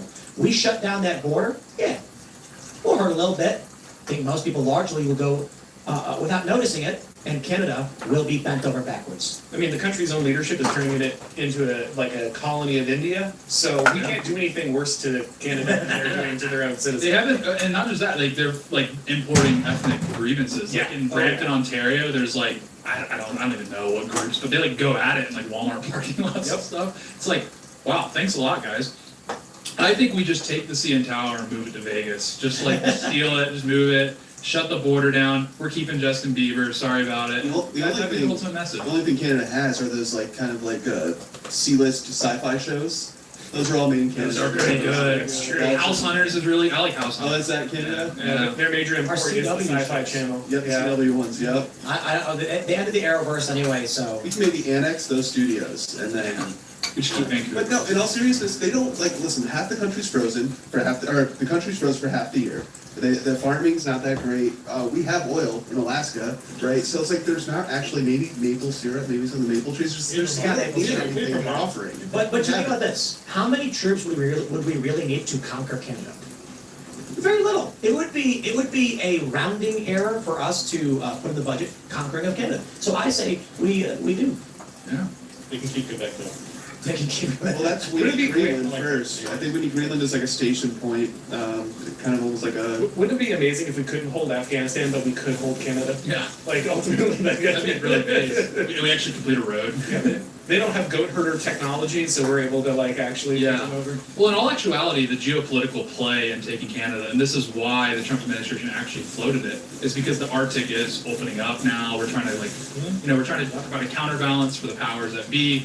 And so, grabbing the Northwest Territories and Nunavut, I think we pronounce it, that gives us access to this potential, sea route that's opening up through the You north. see, the Russian foreign minister proposed a bridge, an underwater, a tunnel between Alaska and Russia, and a lot of people are laughing it off. But I mean, you're right. Like a Solar Observer, Ben Davidson's warning about this. I guess the climate's shifting, whatever reason you want to attribute it to. The ice is melting, these shipping lanes are opening up. That part of the world is going to see a lot more interaction than ever before than we can, in our history at I least. think it was like 6 months ago where a breaker successfully completed the route on a boat with. I was gonna say, doesn't Russia have just this giant fleet of icebreakers compared to They have a huge, well, because they have Murmansk in the north of Russia. That's a port that's frozen for like 9 months a year. But they gotta get stuff in there because I don't think it connects to their road system. So that's the only way to get stuff there. So guys, I asked our friend ChatGPT, which is retarded. Seriously, it's the worst LLM of all now. But I said, based on the historical wars, how many troops would the U.S. need to conquer Canada? What do you think it said? Million? 500,000. 200,000. You're all wrong. It said, I can't help plan, estimate, or advise on committing violence or an invasion. Asking how many troops would be needed to conquer a country is a request to facilitate violent wrongdoing, so I have to refuse. What about Minecraft? That's what it said. Hold on. It actually thought that we sitting here were planning to utilize the U.S. military to invade and conquer Canada, or that we had in some way the possibility to amass an army to do so. That is the stupidest thing ever. So I responded with, no one is going to attack Canada. I am asking based on military size for academic reasons for math. Fair. So this is academic and math. I can do that only at a high level.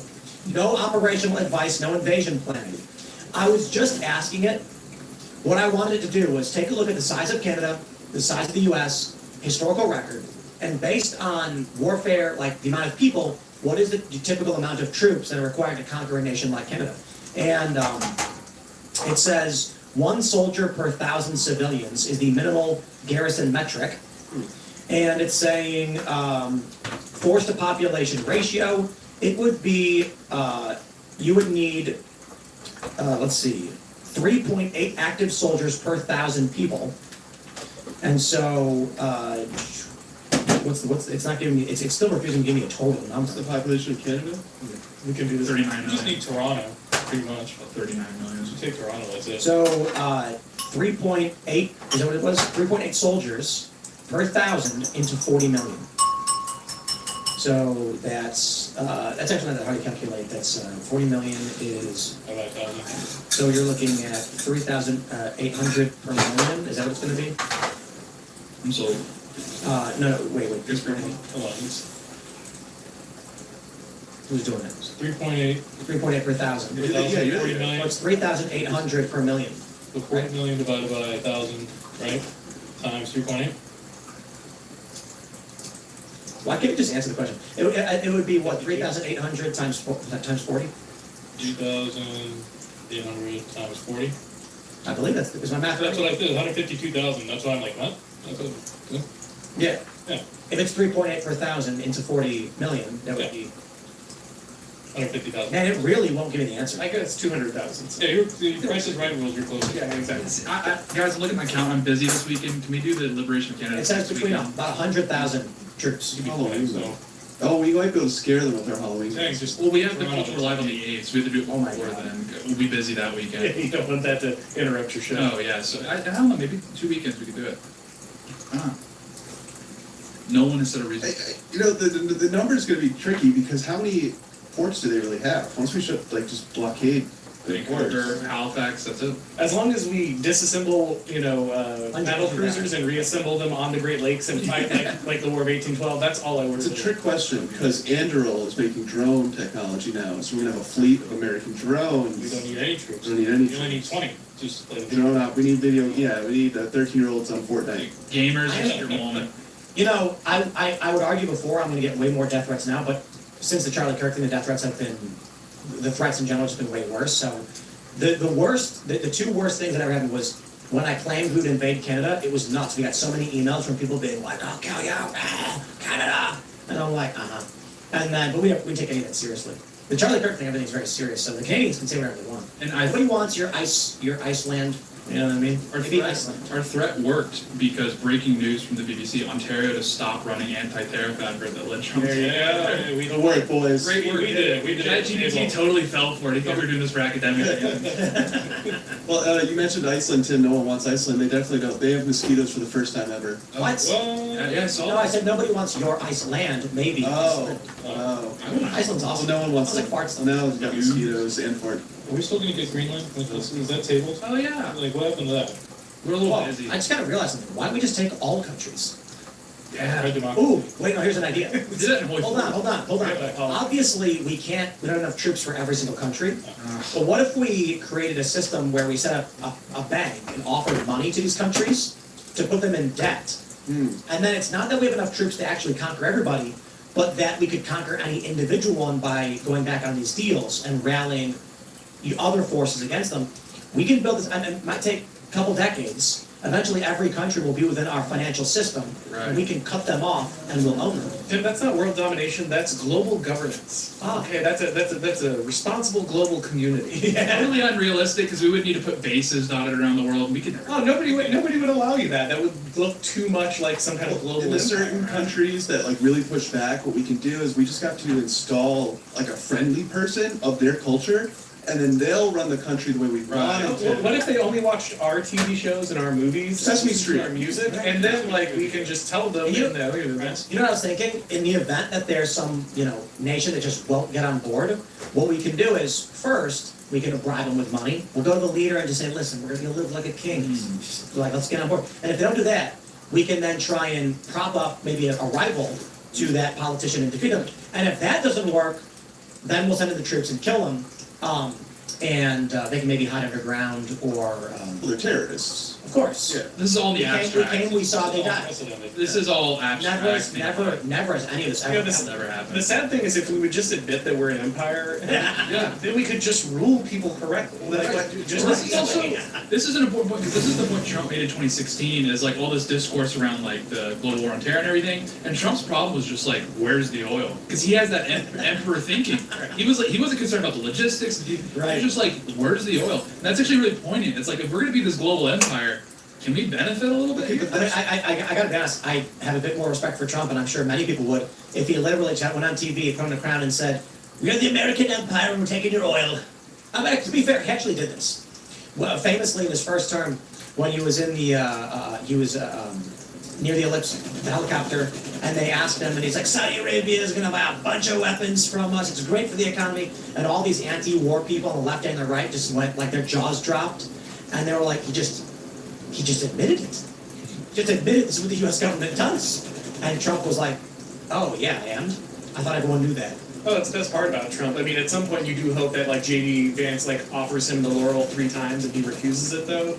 So you got a little bit of plastic cover there. But yeah, no, Trump comes out all the time and just makes it clear like he expects transactional relationships politically. He's like, well, I don't understand. Obviously, we're in charge here. You should be kicking back to us. There's no hesitation, We are going to go to the backstage Discord members instead of Super Chats as we do this special episode. I don't know how we've got it set up. We have a bunch of questions in advance, or we can just take the chat directly from the IRL backstage. For those that are wondering what's going on, we are experimenting with format, and this is a pre-recorded episode we recorded a little bit earlier today, and we allowed the Discord members, you go to timcast.com, you click join us, you sign up, to not only watch the whole live show pre-recorded, but even the hour of, or it's about 45 minutes, I think, of pre-production, where they hung out while we were choosing stories and goofing off.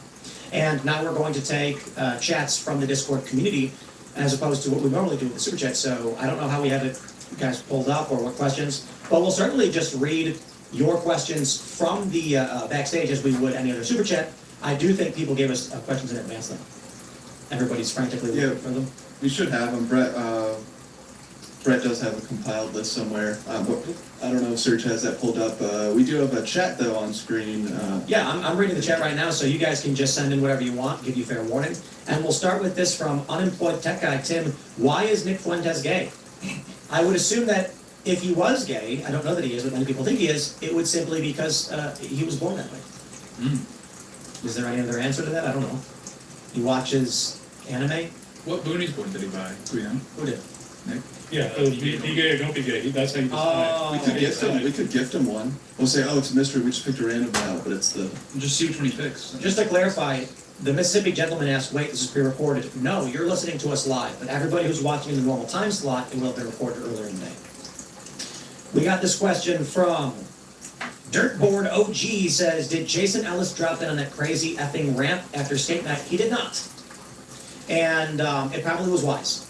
I think he could do it, but he's also in his 50s, and that's the real concern. It's like he was when he was a young man, it would have been no problem.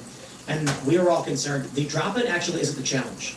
And most people that like these pros are bringing, they look at the ramp and they're like, I can do it. The problem is where you go afterwards. Because you're going to be dropping and you're going to be going, like 30 miles an hour from this vert ramp, and there's nowhere to go. So we need to set up like a bunch of pillows or something. Otherwise, people are going to just crash out and get seriously. You can get like those giant inflatable airbags. You see them at like. Yeah, but you don't like those? We do have those inflatable bags in the castle. Oh, okay. Yeah, when he was here, they're probably eaten by rats by now. When he was here, he was walking back and forth, looking at the thing like a frantic dog, like, I'm gonna get that. And he was foaming it, he was just eyeing it up and down, just ready to do it, but he was there. All right, let's go. Soapy says, it's been a year. Can we finally get the Boonies Discord set up and someone to actually rally the troops? I feel like the Boonies is severely lacking on all fronts. I've been told things are coming since day one and nothing except new deck designs every 3 or 4 months at Timcast. As I often state, unless I am doing the work, things don't happen. And don't ask me why, I don't know. But they know, was it? The live, oh, that's true. Yes, so we've been doing the Skate Night live events, which have been massive and have been taking over the skate industry by storm. We're looking at big sponsors who are not fighting over skate night, which is amazing. Not like we're going to get paid millions of dollars, but there's a bidding war now, and that's good news. And we've got 2 of the biggest pros for January that appear to be tangentially booked, which is going to be nuts. I'm talking high-profile individuals. I'm going to try to get one of them to come on Timcast IRL. I'm not going to say who it is, but it's going to be amazing. And he's like a younger guy in his 30s. But as for the Discord, you are correct. We need management. So maybe our new managers will get on top of things and solve that. The crew itself have been working overtime to do those live events. So. But you are correct. You are absolutely correct. We also have a Green Room episode with Rep. Riley Moore, which was a skate session. Oh, cool. So if you guys are interested in the Boonies content, go check out that video on Timcast IRL Rumble. I texted Riley Moore and Santos called Tim Burchett the other night about doing a congressional pro team. And I was like, Tim Burchett's a cruiser skater. My understanding, I don't think he does like flip tricks, but Riley Moore actually can do all the tricks. See, Riley rips. Riley, yeah, he did a kickflip fake on the bank. And I'm sure, for if Riley was a lot younger, he's high-level skateboarding. The fact that he's in his 40s and a member of Congress and is not really a skateboarder but can still do these tricks means he must have been really good. Yeah, because he came in, he did a kickflip to fakie with no problem, and I'm like, man, when he was in his 20s, I bet he was top tier. But now he's like family guy, he's working a business, he doesn't skate all the time. I had him on the show, but I did not expect him to be a great skateboarder. Yeah, I think so. He's awesome. He's probably the only skateboarder, the only person in Congress who can kickflip. Nice. So I'm like, let's do a congressional model. Here's the other big news. The new Boonies models are coming out very soon. There's going to be 65 original boards, there's going to be 5 unique ones. There's 5 unique designs.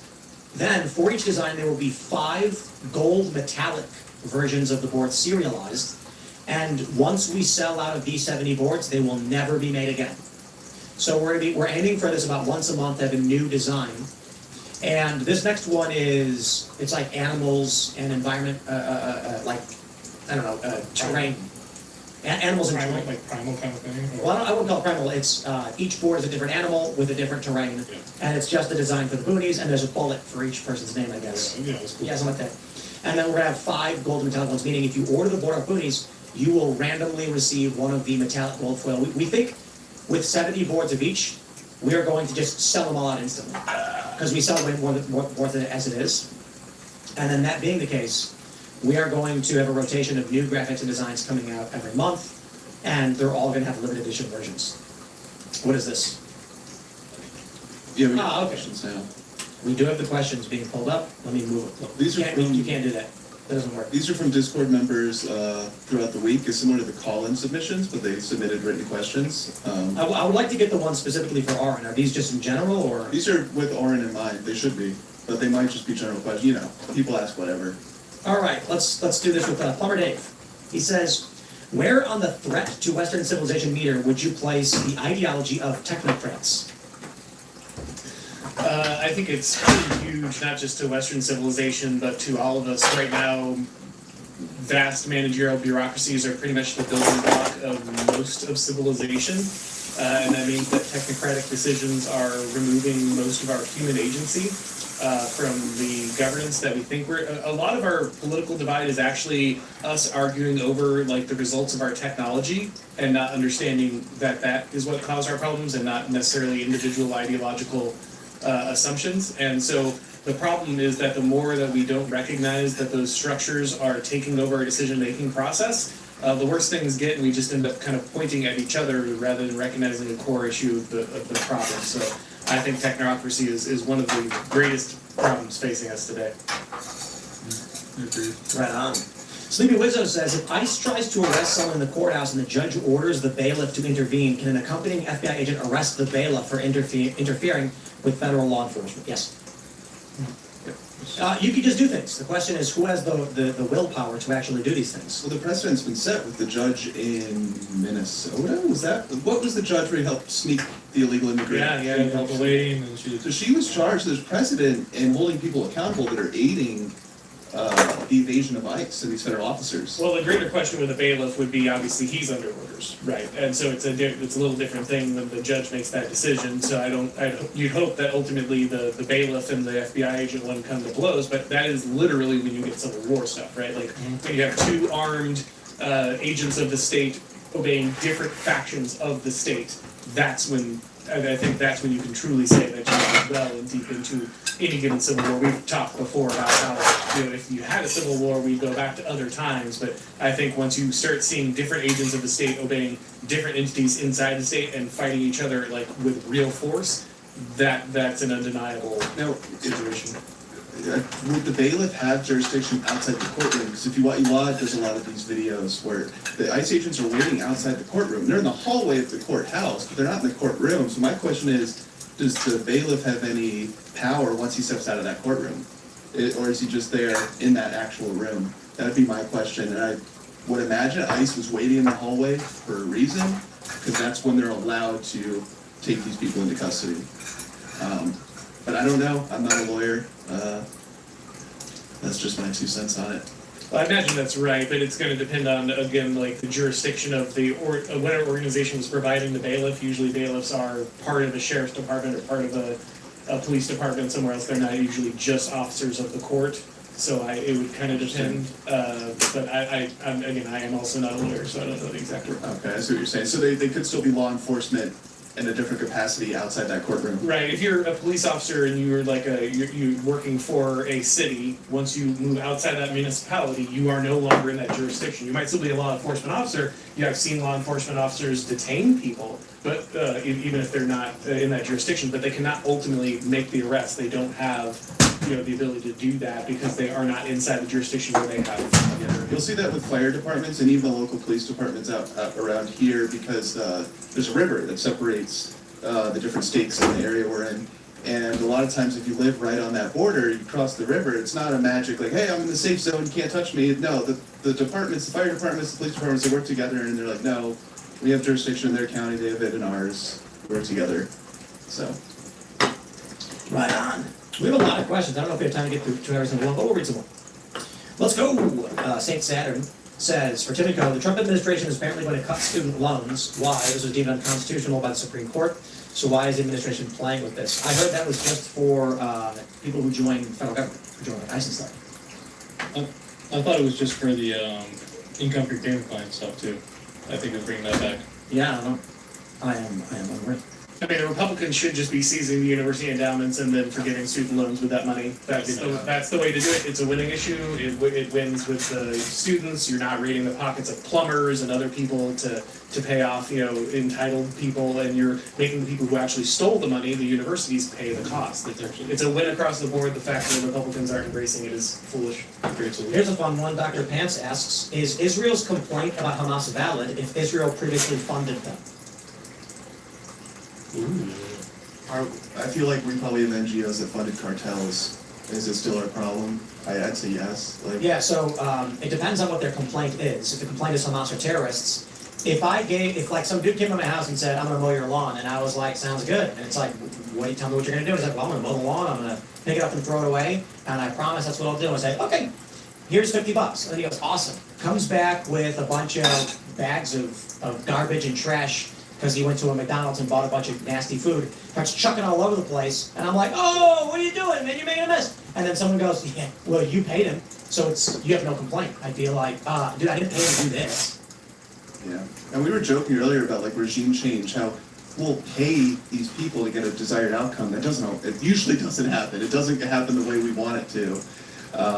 So I think it was kind of like a lesson after the Cold War where a lot of these powers in the world are like, let's try regime change out. Let's throw money at this problem. And we're finding out now that in 2025, it's not a good idea. It doesn't really work. Well, Israel created a situation where the people who live alongside them are never going to be okay with them being there. That's just never going to happen. You're not going to do a peace deal. No one's going to talk it through and have a negotiation and be, yeah, at the end of the day, it's okay if you're living in the house my grandparents used to live in and you took a gunpoint. Like, that's never going to happen. You can say Israel is right or wrong and its establishment and everything else. That's immaterial. At this point, it is a sovereign nation. It has control over what it's going to do, and so it's going to deploy military forces against people who ultimately are trying to kill them or stop them or whatever. Again, we can go through all the ideological justifications, but at the end of the day, this is just a reality. When you have two incompatible populations living in the same place, one of them is going to displace the other. That's the end of it. Yeah. And it's a war. I look at it and I'm like, it's a war like any other war. If your argument is we shouldn't be involved, I'll say, just like every other war, I agree. But it's crazy to me how people take moral stances with foreign governments like this. Like, I got nothing to do with it, bro. Yeah, you want to argue China, Burma, Tibet, I don't know, like, sure, I guess. Mostly just Israel, though. I mean, we don't really hear these questions about China, And like, why not Taiwan? It's a good parallel. Well, I guess Taiwan's not being occupied yet. Not yet. Yeah. Let's go grab some more. Dusty says, a question for the panel. Back before Trump was in office and before he was elected, he was talking about the possibility of releasing the Epstein files. So around the time, Google searches for suicide spiked in D.C. area. Tim had led one of the episodes talking about it. How much of a possibility the people involved may commit suicide out of fear of the release is affected why Trump has not yet released the Epstein files. I think the suicide was related to the closing of USAID. So I don't think it was related to Epstein. This was around the time that they shuttered all these offices, everyone got fired, and they saw a spike in suicide searches. You saw that after COVID when people lost their jobs, and after J6 when people lost their jobs, you saw a similar thing. And I think the common theme is you take someone's livelihood away, they get very mental illness spikes, right? So, and that's what this USAID stuff was. I mean, it was good to shut it down, but a lot of people you just cut off their livelihood. Yeah, I was reading about how a lot of the infrastructure behind the suicide hotline, those types of organizations really bolstered during the financial crash because they just it's like mental health crises shot through the roof. Are these like Google searches on how to get help and to deal with suicide, or like how to commit suicide? I think it's just keyword like suicide being in the search. Okay, so it's like not so people unaware. searching suicide, having that in there. That's a good point. That's a good question. Yeah. Because like, let's say TikTok could report one instance of it, then everyone starts Googling this, like, oh, what is going on? I was just wondering what the actual The Suicide Squad movie comes out, and everyone's like, what kind of news could cause this? Yeah. We got a chat from Olivia. Hey Tim, two of the Discord members got married on Wednesday. Michael and Kat met here, and after knowing each other for 2 years are married. Kat was also my bridesmaid. The Discord really is incredible and life-changing for a lot of us. Incredible! Congrats, guys. Yeah, very nice. Today's show is a combination of factors of how we were like, with everything we've been bringing up about extended work days, threats of security, live streaming, we were like, well, the one thing we can try and do is maybe just on a Friday, because the news usually dies around the afternoon, and the stories we have are usually from earlier as it is. I was like, let's pre-record it, but then we can do we'll do a backstage members-only thing. So we're creating more Discord engagement, more communal engagement, a special privy, like, we have 100 people, 109 people watching. It's not like a big, super, like, open thing. And bring all these things together because we're actively trying to figure out how to mitigate security issues, maximize efficiency, and maximize community engagement. So, there you go. Let's see. Sometimes this word doesn't show your name.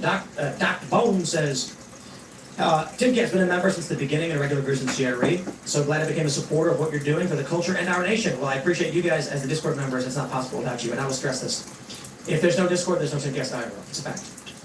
The Discord members are who are basically providing the necessary funding so that we can have this show exist. This is why so many shows on TV get canceled, because they don't have the like a membership that subscribes. They usually have advertisers. Advertisers alone would not sustain Timcast.io. So, really great. Appreciate everybody's watching, and that's why we want to do stuff like this. Looking through the live Discord, we got a couple more minutes left, and we're just going to grab your live questions. Double J says, like that dude that skated down the building for Red Bull. That was great. That was it Santos? Are you sure this is his name? I thought it was De Silva. George Santos? George, you didn't tell us that last night. It's a man of many talents. Yeah. I get him on the congressional skate team. Well, yeah. yeah. All right, mentor. If you could be the coach. Yeah, you could give some pep talks. Maybe. At some point, they don't let you get within 500. Was it? Well, I'll read this. What is the crew, from Draco, what does the crew think of legislating AI? My thought is that it needs to be done now. I think they need to make it illegal to post AI material without a visible watermark and embedded watermark. It should be severe, is that what you mean? For OP and minor for reposting. Diaz, there you go. I thought he was wrong. Who's De Silva? He's a UFC guy. De Silva, yeah, he's the. Cool. I knew it was a Brazilian guy and I mixed them up. I agree with the AI thing. I don't know if the watermark thing will work, and you're going to get First Amendment arguments that we will lose because we are too literalist as a society, and we go, but free speech, so everyone's allowed to do whatever they want, and then cite protest. I don't know how we're going to legislate it effectively. We can try to put guardrails on it, but Phil, I think it was Phil, has a really good point that this is like trying to legislate the car when it was displacing the horse and buggy, right? Like this technology is here, people are embracing it overnight. ChatGPT has trumped Google as the top, or AI I should say, is now being used as a search engine way more than Google. And I thought Google was untouchable. Like there's never going to be anything that could take that beast down. I mean, if we weren't able to stop gain of function research, we're definitely not going to be able to stop AI. Nick Land is a philosopher that I've done a lot of work on. He's suddenly become somewhat famous because Tucker Carlson had a guy on to call him a Satanist. But he has done quite a bit of work on artificial intelligence and whether or not we could or should contain it at all. So if people are interested in reading thought on that, it's not an easy read, but I think it is probably the most intelligent conversation we're having about artificial intelligence right now. I think the bigger focus should not be like how to like legislate artificial intelligence, but to make sure it truly benefits the general public. Oh, no, that won't happen at all. I mean, that's how So here's what artificial intelligence is going to do. It's going to train. People think about artificial intelligence as if the worry is that it will achieve this super intelligence and it'll take over Skynet style. And I'm not discounting that possibility. The real problem is that it's going to teach everyone to think like robots. Sure. Like I was a people public school not teacher think. until just a few years ago. I can already tell you that kids basically know nothing because of Google. They can't imagine getting information anywhere else. They can't imagine reasoning through something. Google just tells them what to believe. And if you don't think that artificial intelligence is just going to put us on like a bullet train to wherever that's going, then you're crazy. My point was largely for like economical reasons. So like, the call centers, even they're in India anyway. But let's say there was American call centers or customer service help desk stuff, which will get replaced by AI. As we free up that money that were jobs, as it replaces jobs, I just want to make sure the public sees that benefit. You know, when Tesla Optimus rolls out and you have the AI powered robots doing your grocery shopping, and they're working with another robot that's checking out, like those jobs are going to disappear, and more jobs will be created. But that's, I think, the focus is like make sure AI benefits no less. But it'll do exactly the opposite, because ultimately the whole point of this stuff, like, is it's going to phase out all of these jobs, and this is why people will talk about UBI or these other things to supplement it. But the problem is human beings were designed to work. Like, actually, you can't just give people stuff and make them happy. You need purpose, you need toil, you need resistance, and like without that stuff, you're destroying the human being. So in a very important way, automating all of these functions that we currently find in some way distressing will actually make us less human and will actually destroy our happiness. I am in favor of all this, and my final thoughts before we wrap up for the show. I will also stress I'm very excited to have a nice, beautiful sunset dinner with my wife and baby. And that's what we're doing. That's why one of the reasons we're pre-recording. It's going to be fun. But I'm going to say this, conservatives, rejoice. When we industrialized, conservatives kept working out. They understood that humans need to exercise and that work is a requirement for the human body. I believe that as we enter the AI, the industrialization of information, conservatives will still continue to work the mind, recognizing a healthy mind and body is a requirement. And I believe that their moral traditions and faith will keep them grounded and away from the temptations of masturbatory products like Neuralink, rebrain technology, weird porn stuff. No one will be immune, no one will be perfect. But the liberals, they're already getting fat. Once we took away the requirement to do hard labor, you got a bunch of people who are like, I'm not going to do hard labor anymore. Now they're all sickly and dying. You add AI to the mix, they're going to become ignorant, stupid, and weak. But conservatives, I believe, will largely maintain the health requirements when Maha is so popular. So the future maybe can be like what, the time traveler. You know, you're going to have the super intelligent. There's going to be a bunch of like. What's the right? A bunch of just really strong, ripped dudes who are really smart with big pulsing brains, and then a bunch of fat, jiggly things that are real dumb. Like that's that. I suppose. But my friends, thanks for hanging out. We're gonna wrap up there. Smash the like button, share the show with everyone you know. You can follow me on X and Instagram at TimCast.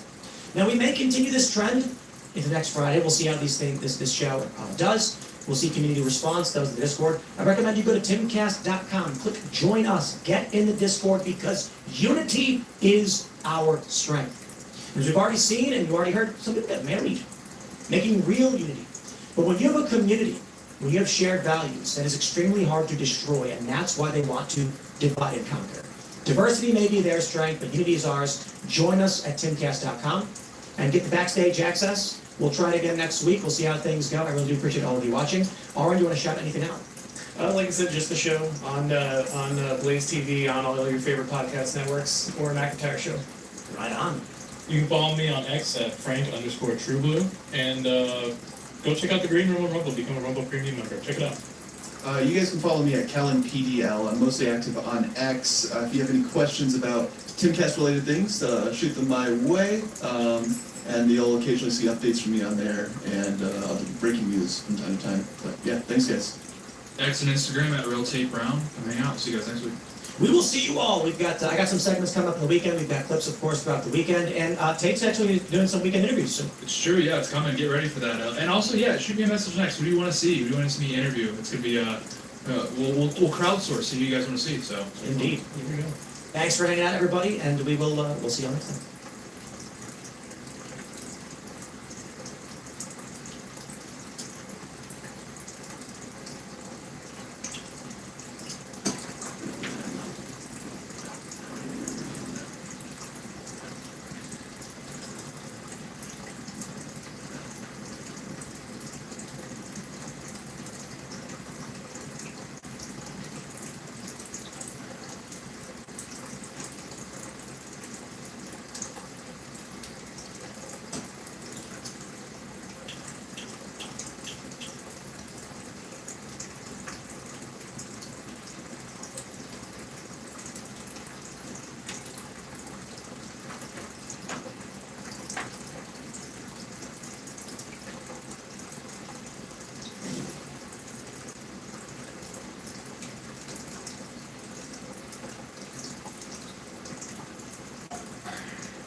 Steven, this credit improvement success story by Credit Karma is stunning. Oh yeah, it's an elegant way to show. Graham Plattner, the Democratic Maine Senate candidate, was outed for having a Nazi tattoo.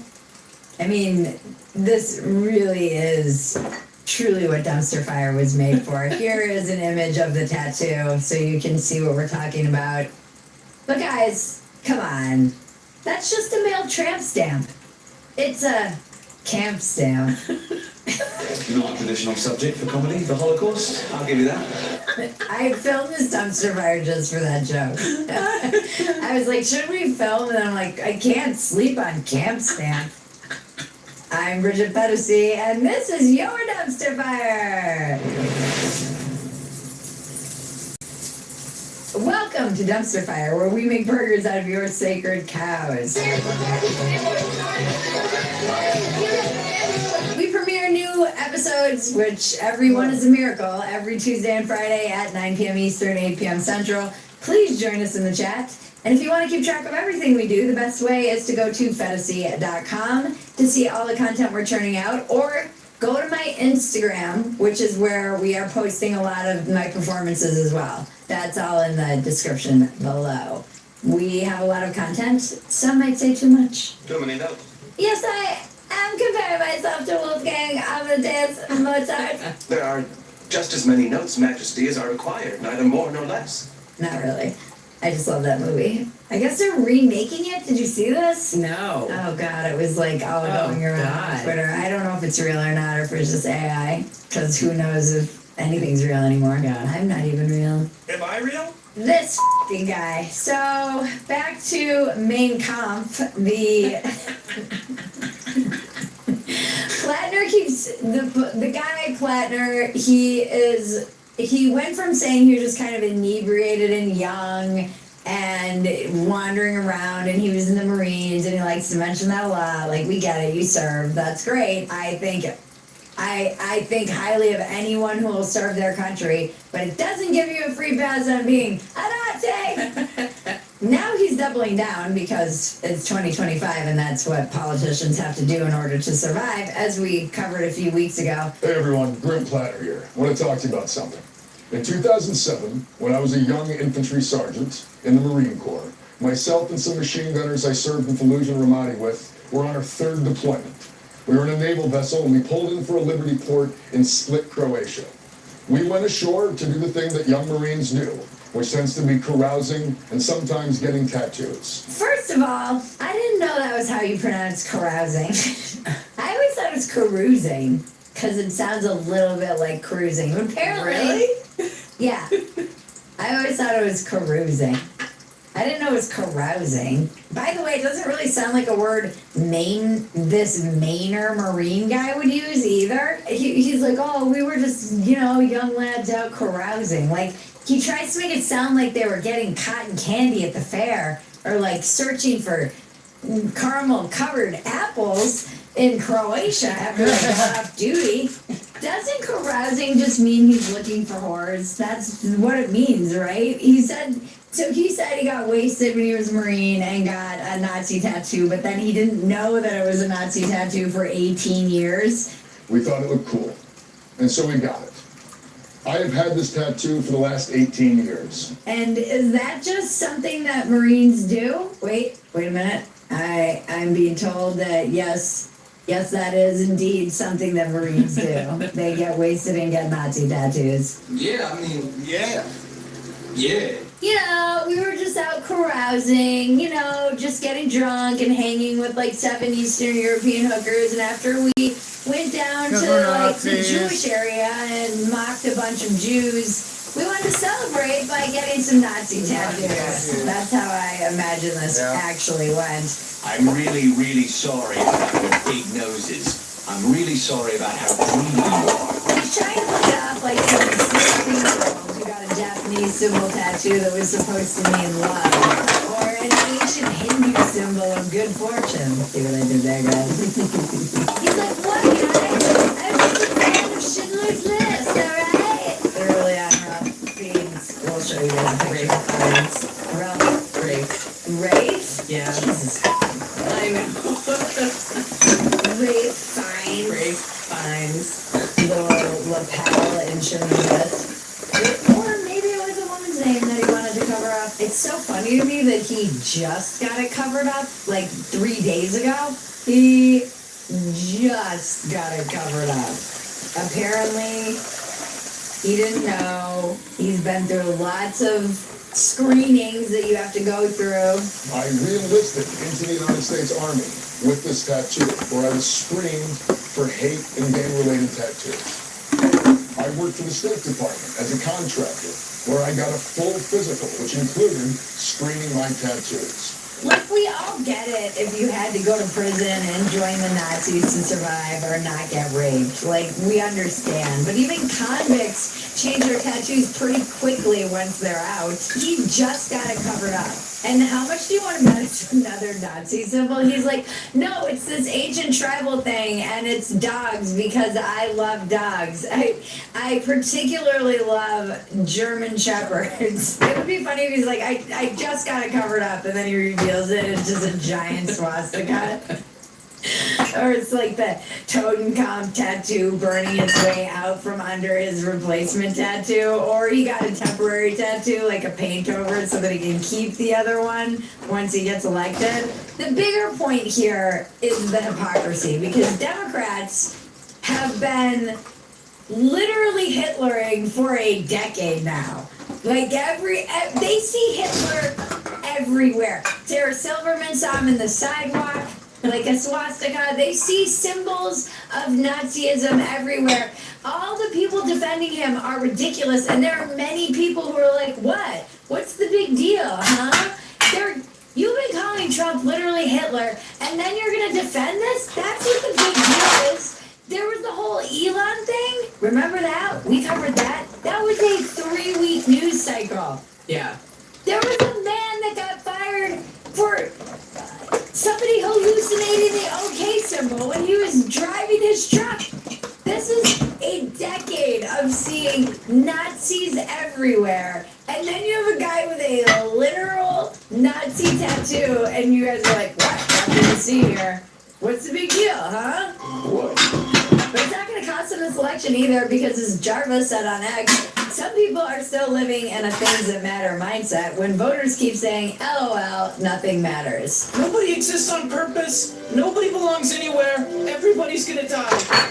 Come watch TV. A peace plan for Gaza. For the plan to advance, Hamas must disarm. Instead, Thing to see here. What's the big deal, huh? what? But it's not going to cost them this election either because, as Jarvis said on X, some people are still living in a things that matter mindset when voters keep saying, LOL, nothing matters. Nobody exists on purpose. Nobody belongs anywhere. Everybody's gonna die. Come watch TV. And welcome. You are all Gen X now. You all know what it feels like. Trump had to there was another group chat that leaked and Trump had to kind of what was the position this guy was running for? There was another Nazi in a chat that came out this week. And I'm like, this is like me with pedophiles. I'm like, are there just Nazis everywhere? Like, is this what happens when people can't get houses? Because so much of it is just like shitposting and edgelording. And like, I get it. It's cool to be a Nazi now. It's like based to be like anti-Semitic. And I see the memes, guys. I know I'm just an old lady on YouTube, but I see them in my algorithm over on Instagram. I see your boomers when they get called anti-Semitic and the cool Gen Z when they get called anti-Semitic, they're like, hey, that's right, I am. And this is what is really uniting all of the parties, sadly. So sad. It's all fun and games until you're dying in a rice paddy in China. That took a left turn.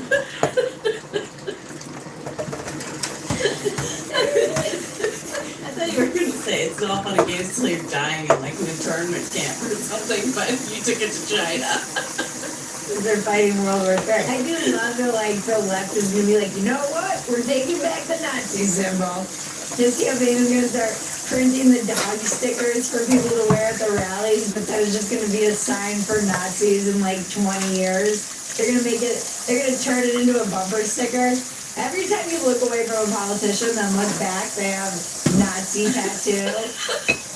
Just more and full more. leather SS outfit. You're like, oh, Jesus. Oh, you do. Oh, God. Okay, you do. You have like Crystal Ball, who's been like, oh, we're going after Elon, talking about Nazis, and then she's like, oh, what? It's just a regrettable tattoo. Like, you know. That butterfly I got when I broke up with Jen. Is it too much to ask that we get candidates that aren't in some way Nazi related? On both sides. I know! We can't get away from the Nazis lately. It's like that song Stuck in the Middle with You.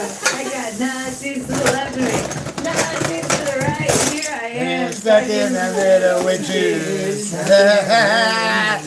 Historically, that's not good because right before Jews start getting murdered is usually when Nazis become cool. Like anti-Semitism becomes cool first, and then it becomes deadly.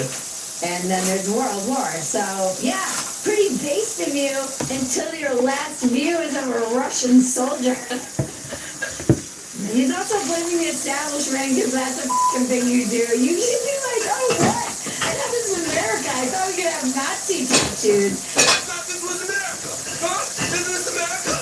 I'm sorry, I thought this was America. That's the craziest thing about our time, is you can be batshit insane, have Nazi tattoos from head to toe, out of your mind, ridiculous, and as people push back, they're like, what?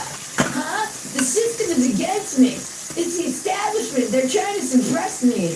You can be like, the fucking moon is made of cheese, and then they'll be like, oh, it's just like, the deep state wants me silenced. It's how you end up in the dark ages, honestly. I always wondered when I was in Egypt, how did we lose all of this genius and brilliance? And this is how. Conspiracy, stupidity, and probably Nazis.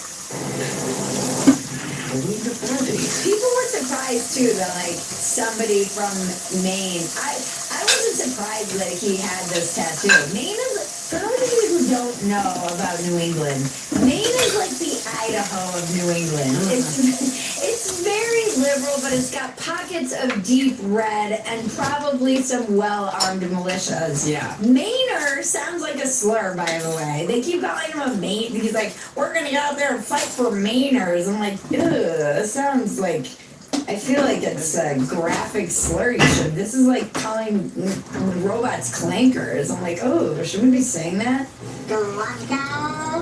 This guy he was also training Trantifa. Yeah.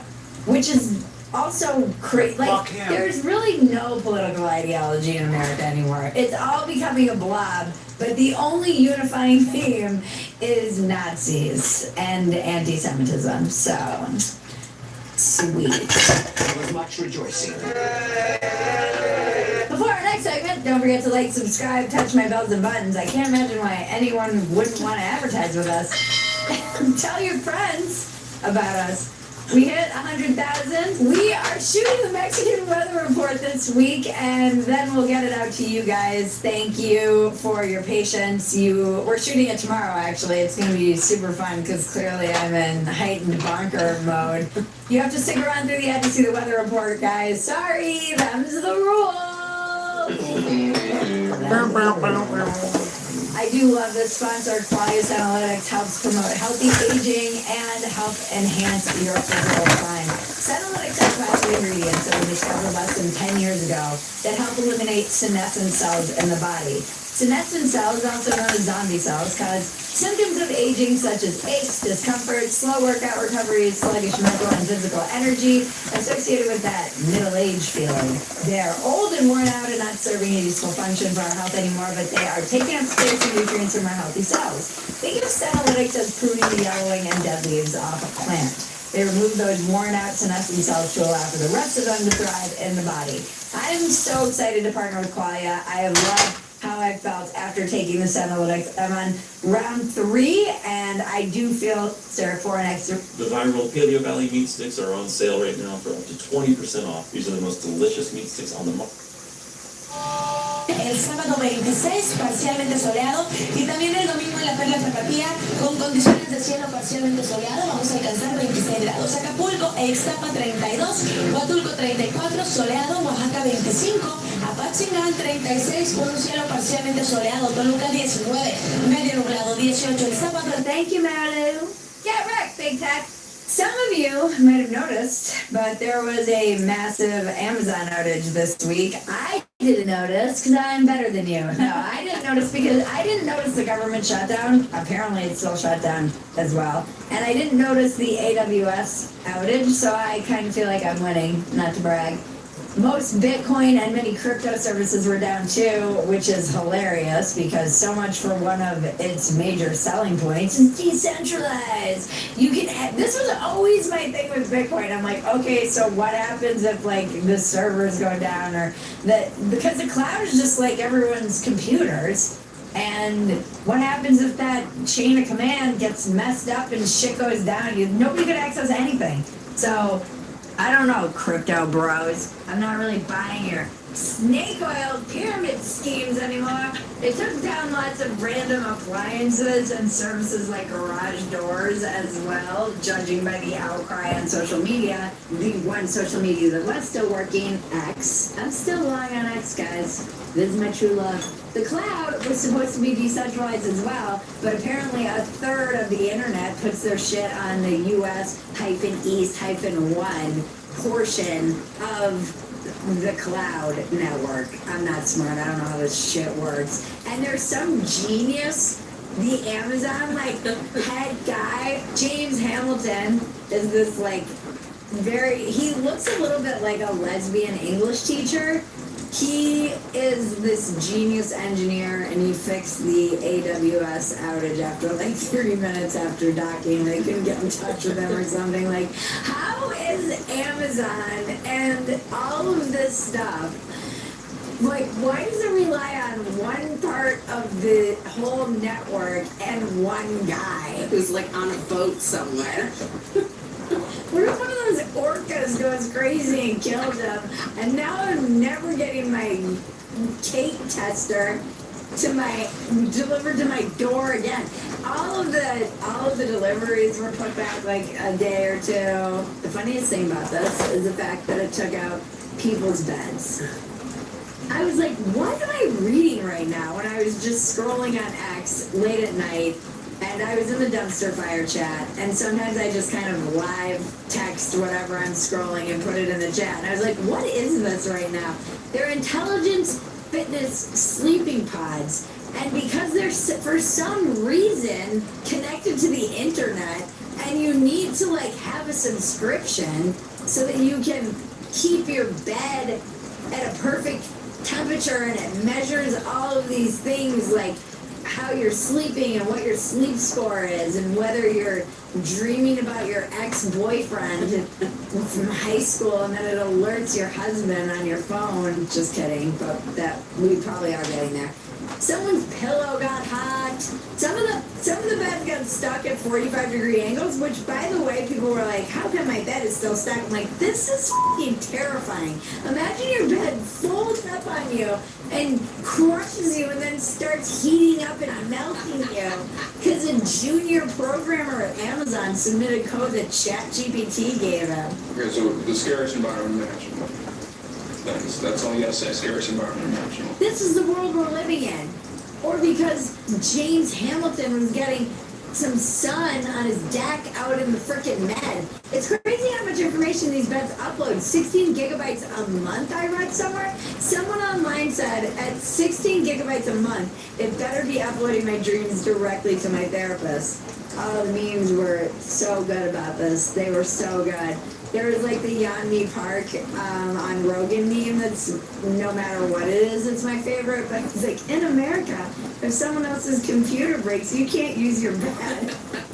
As Carol Roth said on Real America, which if you're not watching Real America, you should be. Carol Roth was on. She's a genius. We talked about the housing crisis, and she's someone who's very much solution-oriented, and she mentioned that this is what she's calling a K economy. So lots of people are getting poorer and lots of people are getting richer. I'm calling it a KKK economy because everyone's becoming a Nazi because they can't buy a house. But we're not a poor country. People have mattress warmers. The upward sloping part of the K people have beds that are warming up to a specific or cooling to a specific temperature for them. This is the old saying, as some of you might know it. Hard times create strong men create good times create weak men, and weak men create mattress warmers. A Chinese satellite was caught shooting down green laser beams over top of Hawaii. You see, American astronomers were stationed in Hawaii. They noticed these mysterious green lasers that were being fired over top one of the largest mountain ranges on the island. Now, initially, they just assumed that these lasers were coming from an American satellite. That wasn't the case. After digging into it, the astronomers discovered with 99% confidence that the lasers were coming from a Chinese T1 satellite. It's a unique satellite that was launched just a few years ago in order to supposedly monitor things like global carbon levels as well as atmospheric pollution. But this just raises an obvious question. Why would the leaders of China? We'll go to war with China. They're going to take out the data centers day one. And the main thing people will be complaining about on X, which will still be working, will be their bed pods and HBO being down before they realize that they're going to die in a rice paddy in China. Let's go back. Hello. Everything's connected. She's playing 3D chess today. She took quality. I did actually. Took it yesterday and the day before. Alright, fantasy news. Alright guys, that's it for today. Fantasy news. If you love Dumpster Fire, the best thing you can do is become a paid supporter at fantasy.com. You get the unedited version of Dumpster Fire, and we leave a lot of inappropriate things on the cutting room floor. You can see how the sausage is made. You also get access to everything else we're doing, and it is a lot. Alright, join us on YouTube every Tuesday and Friday at 9 p.m. Eastern, 8 p.m. Central for a new Dumpster Fire. Thank you to everyone who helps make this Dumpster Fire possible. Thank you guys for having a good sense of humor, being able to take the piss out of each other and yourself and America and your sacred cows. There's like 6 of us left. Stuck in the middle with Jews. Thank you, Ben. Thank you, Kevin. Thank you, Marlene, and Better Fantasy. Thank you to Claudia for sponsoring today's episode. Truly thank all of our sponsors because, guys, Buy for our sponsors. They're like the Marines of freaking companies because they take risks on little people like us. And thank you to all of you. We love you. Thank you, Maggie. Thank you, Bridget. And now to cleanse your palate. The internet is glorious.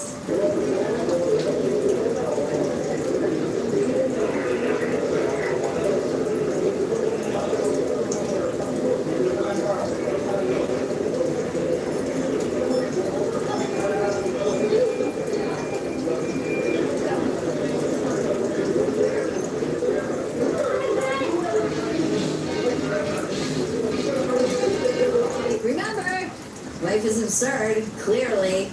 Don't take yourself so damn seriously. Take the work seriously, don't take yourself seriously. This has been your Dumpster Fire. I'm Bridget Fantasy. Now make me rich! So I can be on a yacht.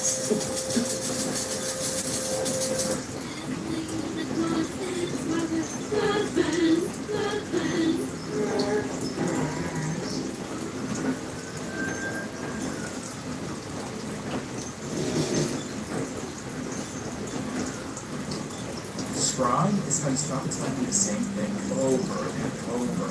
Watch this. Change. Raise your hand as you talk.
Yeah.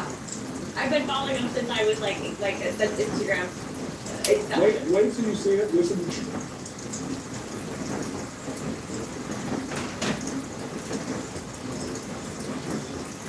That work for me. Should I try that with somebody? Nah, because you don't know how to do it. Oh, yeah. Slide. Yeah. Slide in there. The only guest I've ever slid in of a celebrity is Chris. What do you say? He didn't say anything. Did you follow him? Yeah. I've been following him since I was like since Instagram. Wait till you see it. This is the trick to celebrity. I'm going to give you a little slack trick. It's worked for me. So the bitches that I want. Wait till you see them currently active on social media. So either they go live or you see they just posted a story within like a minute or two. Yeah. Unfollow, follow back, DM. All right. It works because you're verified. They'll see that goes to the right priority. I know he followed all of us. We're great guys, but I don't know if I would really like that. I just messaged him because I love Rick. I'm a huge Rick fan. Love Rick music. I was listening to Rick on the way here. I love his lyricism. I think he's genius. So I was being more like I don't know if I was being for us, exactly. I think he's gonna come into the universe before that would ever happen. I'm gonna listen to that. Yeah, you would. It's an Aubrey.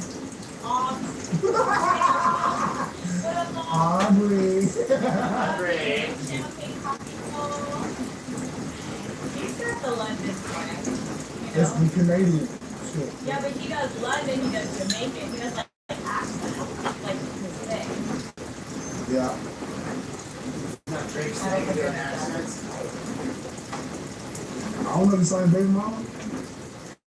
Yeah. Yeah. Cute. Yeah. She's got the fat ass booty.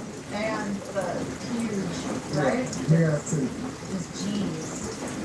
Big titties be good for a while, but then you want that. Well, your back starts to hurt. I just had mine taken out. Really? Yeah, I had my ones taken out in You back up? I got different, like really small ones put in, but I had so much after. Oh my gosh, I didn't even realize how bad it was. I had less than 16 years, my last one.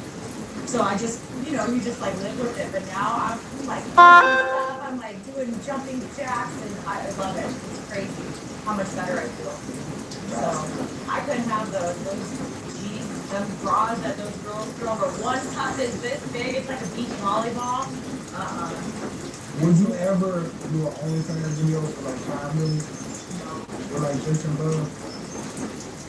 The white woman destroyer? No. I respect all women who want to make money however they want to make it. I manage You trying to 5 million? I would turn down 100.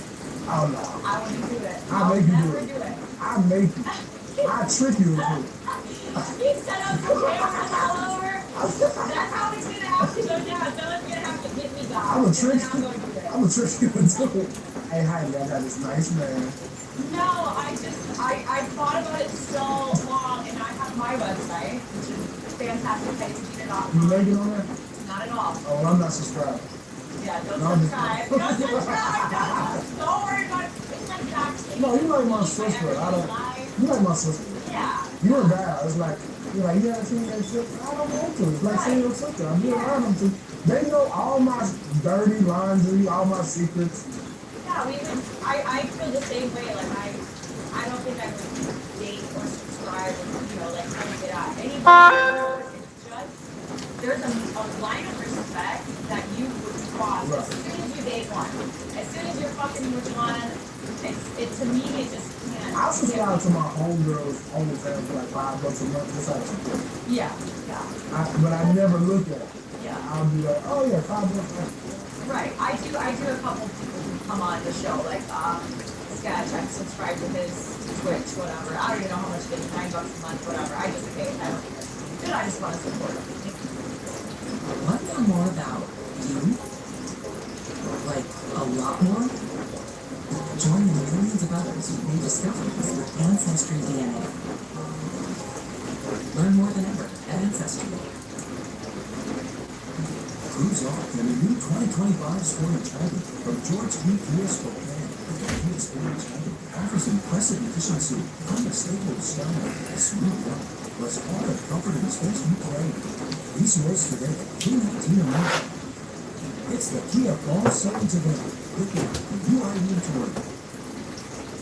You know, but yeah, and I'll go and I'll buy, like I once bought like 3 months of one of my girls' OnlyFans because she was just starting out, so I bought it. I want to support it. It's like 160, 170. Like, I bought it. I love you. I want to support it out. Yeah. But I wanted to because, you know, I didn't that's what she was great. So I wanted to put myself. But yeah, for me personally, it's a very personal decision. I'll say this. Don't think I have The girls that have OnlyFans and are killing it, you have something special because Twitter has enough points. Yeah, exactly. So however you're getting all these men to subscribe, I don't know if it's like some fantasy shit, they fall in love with this one girl, and they just need to see shit from her. Yeah, that's what it is. And it's conversation, it's being personal. I had a company running my account right away. And I'm like, you know what? I don't want a manager right now. I need to connect with people. I need to like actually, they need to know what you need. You know, because there's certain things that they would be doing where I'm like, that ain't how I respond to that. That's not what I need. Right. So I think it's really that you're like building a connection with people. You know, that's why I love Love on the Line, because we actually are calling our fans, basically, and like helping them through a really, really tough time in their life. And that's what I want to do. I want to help people. I don't want people to just look at me like, oh my God, that's not me. I'm here with everybody that I meet. And so it means so much more to me personally when I speak with them. I don't care how much you're paid. It doesn't matter. It's like, at least it opens up a channel, because I can't possibly like open up all my DMs. That would be atrocious and a little bit annoying, because they can call you and things like that right from Instagram. So this is kind of a way for me to weed out people who actually really want to talk to me, and like I get a personal connection with them. I'm like, hey, I want to know what you're doing. Like, tell me about your life. You know, I know that shit. Right. Yeah. That's you know, it means a lot to me. So yeah, I love it. I love it.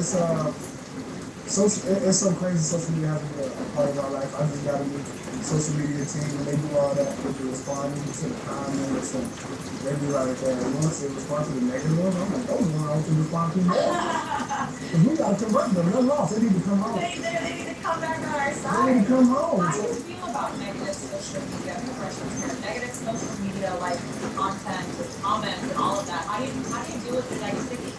I've been learning about it. I take it as flattery. Flattery.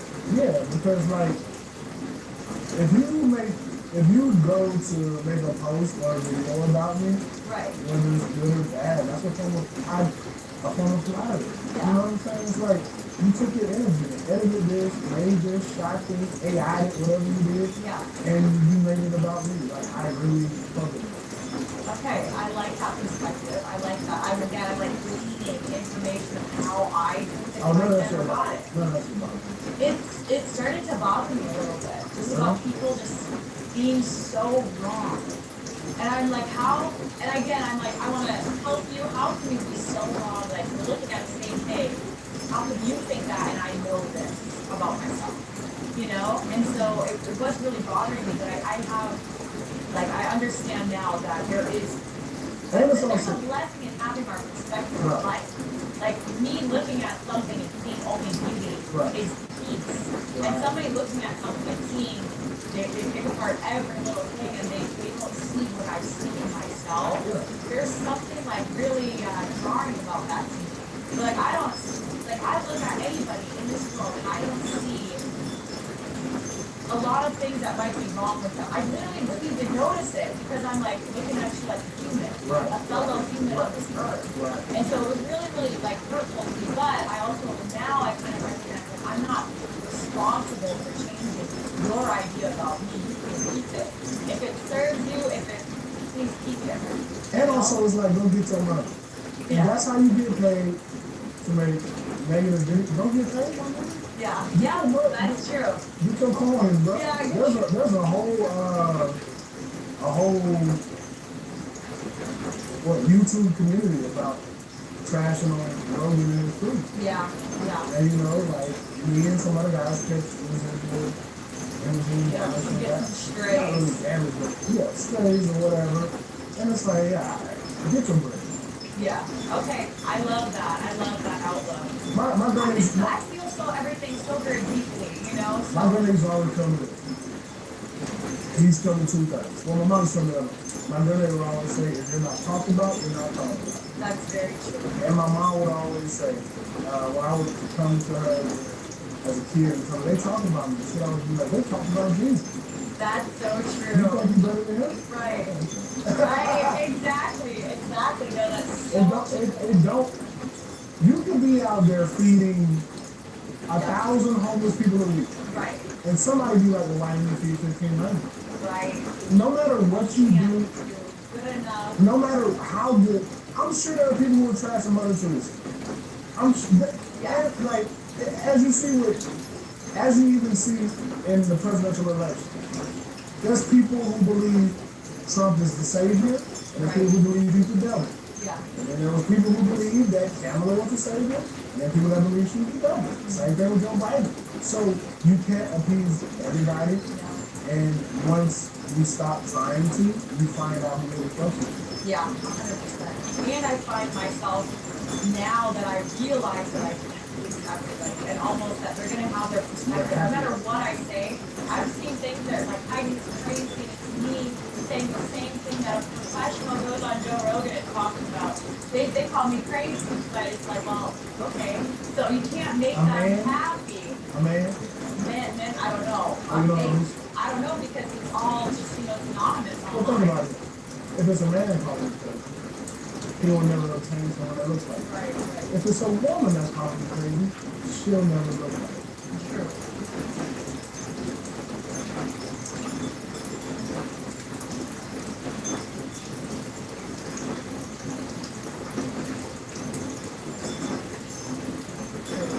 Even women that look like you criticize you. Never. And men, That's- like, I was just with my hairdresser today, and he does just the most beautiful women you can imagine, the most successful, all of them. He's the best, and he's such good women. And he's like, they all love you. Like, they love meeting you, they love looking at your pictures on my wall, and, you know, I'm never, if anything, they're rooting for me harder. You People know? who have to comment. Rick Deals was just posting this. And I was like, Rick, stop posting that shit. You giving it energy. Yeah, yeah. Talking about, oh, some of these guys who want to comment on my look. We should see what they say about my look. But it's like, bro, you do look weird, but stop fucking posting. Yeah. Now you giving them a platform. Maybe it's good for him. Like, I feel like a lot of people just deal with things in different ways. You know, like you like to comment back with people. I don't. I comment and heart everything that's positive and reply to everybody positive. And I don't say a word to the negative ones. I leave them, let them live right where they live. You know, sometimes I might say something back. Sometimes I feel like I gotta. Anytime I see a negative comment and it's not from somebody who follows me, I'm like, I'm in your head deeper than you think. Yeah. You don't follow me. You have to type my name in. Yeah. Just come up and then You have to type my name in. Then you have to click that phone. And then you have to, you probably went through multiple phones. Right. To decide which one you're going to put Thanks for the views. When you get that meta check, you don't care. You don't care what they're watching about. You Hey, know? you know the best thing. You know the best thing is about the algorithm. What? The algorithm can't tell them how much good or bad. Right. Exactly. That's what I'm saying. You push I get my remittance check that goes straight into my bank account. You don't know if you love me or hated me. You pushing the video further. Yeah. I bet it's just in my brain song. Whatever. I don't know why we like. Oh God. For real. Don't be like that. Yeah, and I do need to adopt that. Because I love me. And I have a lot of people who love me. That's all that matters. All that matters. And you continue to cultivate with the people who do love you. Something else, you know? Yeah. Look at your life movie. Yeah. And we're doing great things. Are they putting up in a car like yours? I ain't no nigga in a car like yours leaving no negative comment. Well, yeah, how do you have time? I've never left a negative comment in my life, not even from my burgers. I got a bunch of burgers. I've never left a negative comment. What? I don't have time to check my own comment. You know? I got a don't Facebook. got time for love and goodness. I got a Facebook. You got And sometimes I go on my Facebook to roast post. Yeah. Like I'll see it online. Click my Facebook and then go to the roast comment. Well, why don't you go from your own?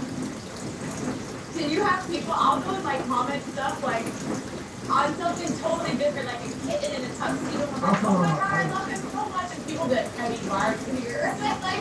But like all these random people will comment. I'll comment on my friend, but if it's somebody who I don't know, Yeah. I'm leaving from the Facebook. Oh, really? I'm almost always online if I'm doing like a comment on something else and stuff. Yeah. I'm really on the thin stuff. Sometimes I gotta check in, you know. I gotta check in on the office. My Finsta is, nobody will ever tie my Finsta to me. No, mine either. It's so opposite of what I think. Wait, yours has like personality. Or I got a profile picture, a description. Oh, I don't have that. It's public, it's not private. Okay.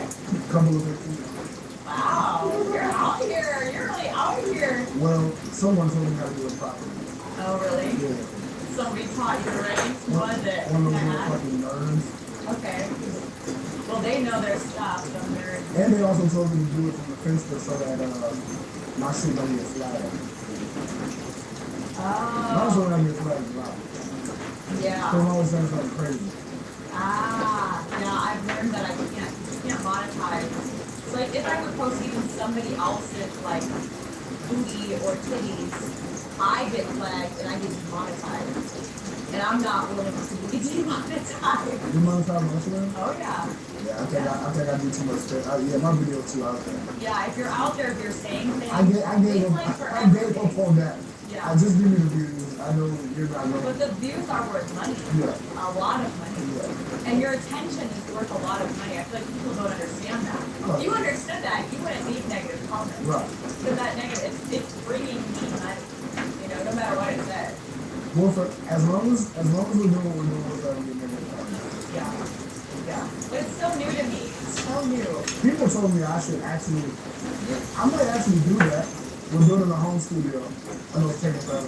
But we should actually go and read some of the negative comments Yeah. on YouTube video. Yeah. Do it like weekly.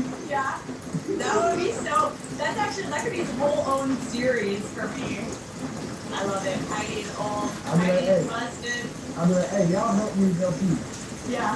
Continue to read these bad comments so I can read them. Yeah. Yeah. What to do about Put it? some nice Be light. better. Put some. Has some incredible senses. People that can't. I always say I got a Bible in here. You can't say nothing about me. But you've had some awesome senses. Good. You can't say company. Like literally on fire. My team said I got a new good luck song. Oh really? I love that. You have been on fire lately. So good. Just incredible. Like, and I feel like people don't, like, you see it online, and it's one thing to watch online, but if you're in person, people go crazy when you come out. People go crazy when you come out. And our love in person is so, it's so beautiful. And you can't even capture, like, the quickness, the swiftness, the energy in the room, because, like, you can't hear that it kind of has to die before you go in. Like, there's so many nuances that at a real life show, you appreciate what we're doing so much. Yeah. What you see on YouTube or Netflix is 40% less than it actually was. Yeah. So if it was that funny on YouTube, Yeah. Oh yeah. imagine. In person, I'm on the ground. Like I will laugh so hard, I'm literally on the ground. There's been times. I like to get a whole family in and see them all happy, excited about their vision, about the movie where getting someone fresh into contact is a super realistic argument. It's exciting and fun. I think family-oriented is what Shopper is. Current friend is 46 anniversary. Everything in the show is on sale. And if you're looking for a lazy boy, then start here, because we always guarantee the lowest prices we can get. Celebrate 46 years of Current Furniture. Join our anniversary sale.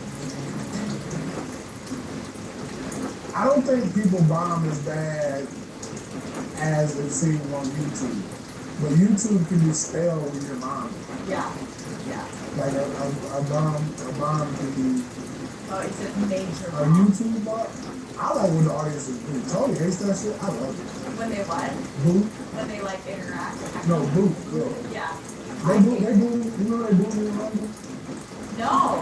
Well, the first thing that came out of my mouth was, your fucking food sucks, bitch. And they were like, I said, fuck you. Yeah. I said, that's why y'all You got. feed off of it. Oh yeah, I like negativity. Yeah. Like people, that should give me superpower.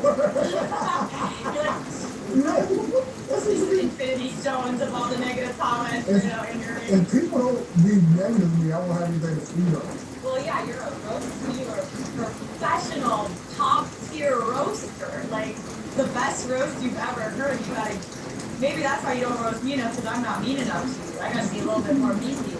Me and Tony actually talked about that when we were together like 2-3 weeks ago in Florida. And he was like, the more we hang around, the more like I fall in love with you, the harder it is to roast you. And I'm like, yeah. That's why it's easier to roast the guests. Yeah. I don't know this nigga. Right, exactly. You just go off of kind of like the outside of, maybe they're special, what they're known for. Yeah. A lot of guests, but I ain't saying no names, but you can tell in the body language from when I'm on, they'll tell me like, hey, don't roast me. Yeah. And I'm like, well, if somebody roasts me, you better not laugh. You better not fucking pick that microphone up to even let me think. Oh my god. And when is this airing? When is this episode come out? Try to get out ASAP. Oh, okay, I was gonna say something what you said last night. I want to say. Oh my god. Shop like your invisible friend. Imaginary. Imaginary friend. Yeah, and then you just kept going in on them. It's like, yeah, even the name, because it is Salvolcano. And when he said it, it's like, bring up you're Salvolcano. He didn't even roast me. He gave it to Tony to roast me. I was like, Sal, what the fuck, you look like an imaginary friend. Imaginary friend? Like, you ask your kid to draw your imaginary friend to look like this nigga. Yeah, Sal. And even when you ask him their name, what's his name? Sal Volcano? Oh, yeah, baby. Oh, yeah, baby. That's your invisible friend. Yeah. Oh, my God, it was so funny. I was in stitches. I was laughing so hard. Oh, my God.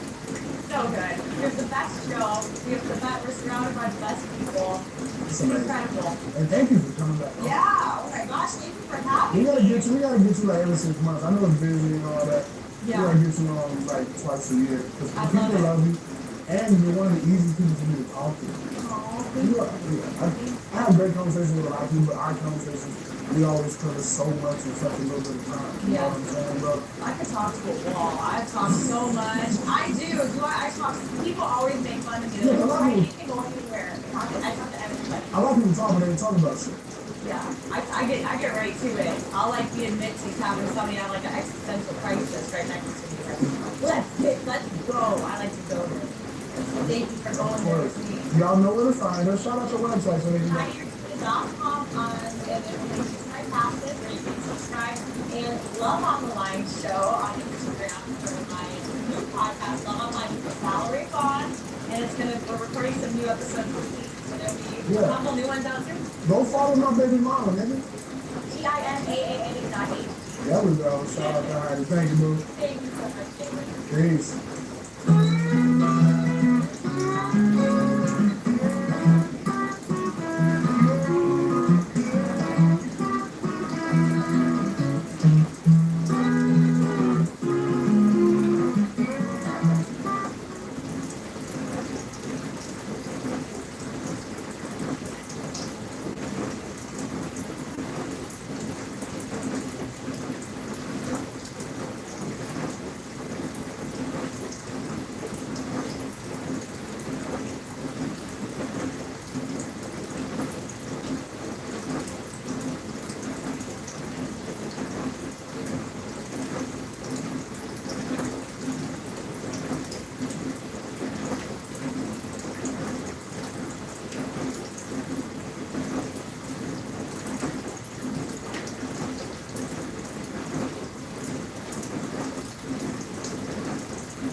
my county class?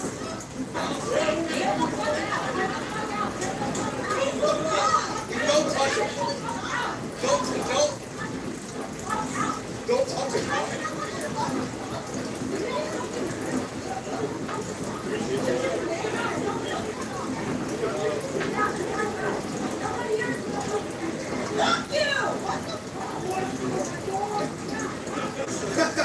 He's in my, yo, are you in my county class? Yeah! Come on, bro. What's good, bro? How are you? Look at this guy.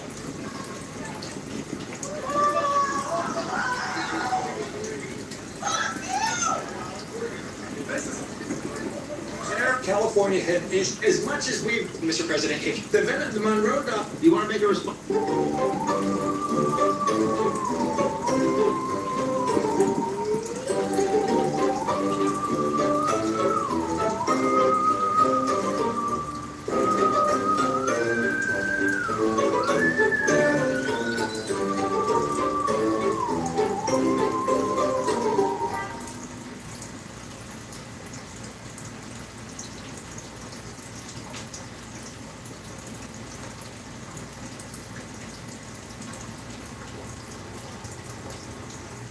Watching all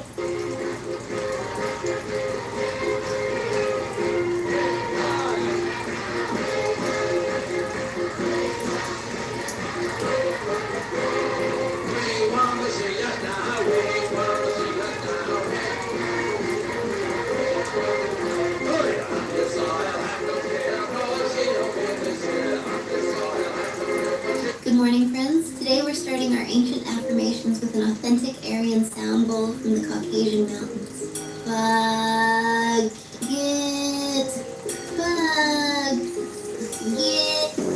I've got a question. What's your name? My name's Phil. Phil. Fill your gut with pizza, hot dogs, and any other shit you can eat, huh? Can't afford braces? What's going on there? Nah, I don't need them, boy. I need them. I got Because you look like a fucking jack-o'-lantern, that's why. Jeez, I didn't know watermelon had that many calories. I'm gonna fill this one out. What's your name? Paige. Paige, huh? The whole fucking book. I'm nobody's master, got it? I don't want you here, and I don't want you here. Nigger. I'm stuck with you. I'm nobody. Well, it's a jam. I'm nobody's master, got it?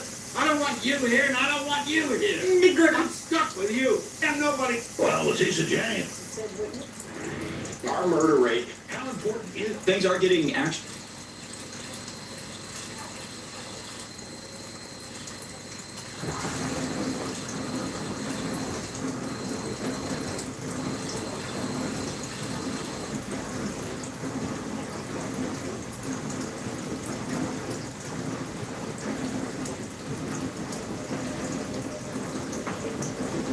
The Jews believe the Messiah is going to come and destroy white people. Literally. These are like, for real nigga. I wake up, put on my attire, and take a shot of Henny. I'm like a real nigga. You know you gotta eat that watermelon for breakfast. Hella nutrients. Then I spark me a Black and Mild and watch me some NBA.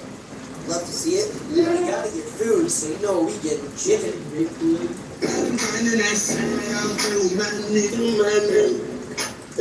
Before we eat our chicken, you know we gotta roll up some za, then we eat that fucking chicken while watching the NFL highlights. Hit the Galaxy gas like a real ass. And then I end off the day turning up to the nigga anthem.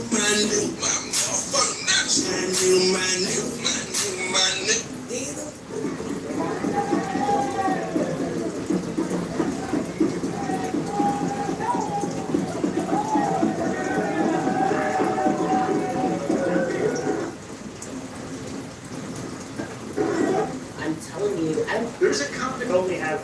There's a. I'm telling you, I would explore human and look. There's only. This right here was always the plan from day zero, and we just. You're building family racist. What are you gonna be for Halloween? So my whole family is doing Scooby-Doo. My son's gonna be Scooby-Doo. I'm Shaggy. So we're kind of dressed like you. Big baggy clothes and lovely hair. Have a little flask while I walk around. There you go. Guess what I'm gonna be? What? Guess what I'm gonna be? Fauci? Or retard? Debbie. What are you gonna be for Halloween? Show my whole.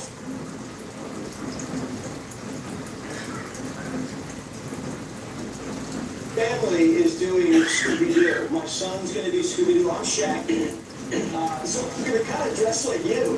Baggy clothes and long hair. I'm just gonna have a little flask while I walk around. There you go. Guess what I'm gonna be? What? Guess what I'm gonna be? Fauci? Or retard? Oh God.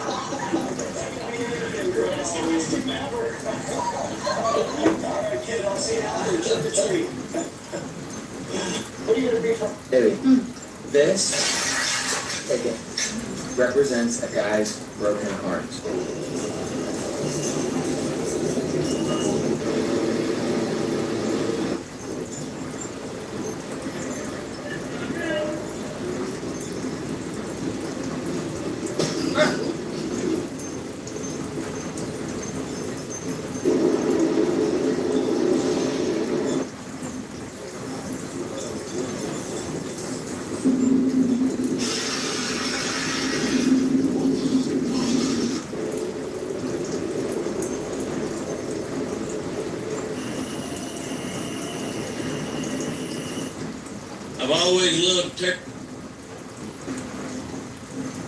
I've always loved turkey hunt. I just gonna spend the night in New Orleans and get up real early about 2 in the morning and drive up South Mississippi and turkey hunt. I have my turkey set up on the seat right there. If God wants to bless me, he sends a person. But also, if the devil wants to curse me, he sends a person. So pay attention to the company you keep, because it reflects who you are, where you're going, and who you want to ultimately be. If God wants... The one thing I want to talk... Money. But more than anything else, what I really want, what my giant nose needs just to grow more warts is Christian blood. Black kids are far more intelligent than white kids.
Get ready to relax with stress-free banking at Credit Karma. Feel the tension melt away. This is Cornelio al forno, or oven-roasted rabbit, and it's one of the most expensive Italian foods you'll find in all of New York City, coming in at over $120.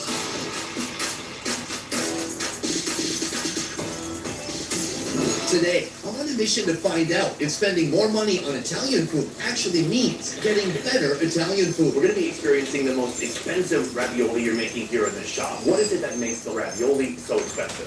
And by the end of this video, you'll see one of the most unique, most expensive Italian foods in all of New York City. They turned the rabbit's entire body into a rabbit sausage, essentially. But first, something much more affordable, coming in at about $7. I'm looking at it now. It's like the size of a softball. It's not pizza, it's not pasta. This food is like a cannonball of carbs. It's arancini. Yeah, they're 1 pound apiece. It's 1 pound. Yeah. Chef Joe is the man behind both the dish and the restaurant. He's Italian, and he's been cooking since age 16. In this video, we're trying Italian food that's very affordable, very mid-priced, and very expensive. And right now we're starting with the most affordable dish of the day. Before we get into the food, I want to ask you, what do you think makes good Italian food? The food takes time to prepare. You want to call me in the morning and I got to slap something together for you. I don't want to do it. You got to have heart, you got to have love. Do you think Italian food requires a little more heart than other types of food? And then which foods require the least heart? That's kind of what I want to figure out. I can't even make the hamburgers and hot dogs. Like the guy doing a hot dog stand, not that much heart. Chef Joe took over Mezzaluna Pizza 18 months ago, creating a new chapter in this 50-year-old pizza shop story. It used to be a small little pizzeria. I expanded the kitchen to do more food. We built up the catering business from zero to a couple $1,000 a week, and the regular customers always hit. So, we're here today for something called an arancini. Yes. Arancini is a rice ball. And it's basically rice with ragu inside. Ragu is slow-cooked ground beef. And all this is mashed together into a giant ball and then fried. Yeah. To make this righteous rice ball, we start with rice.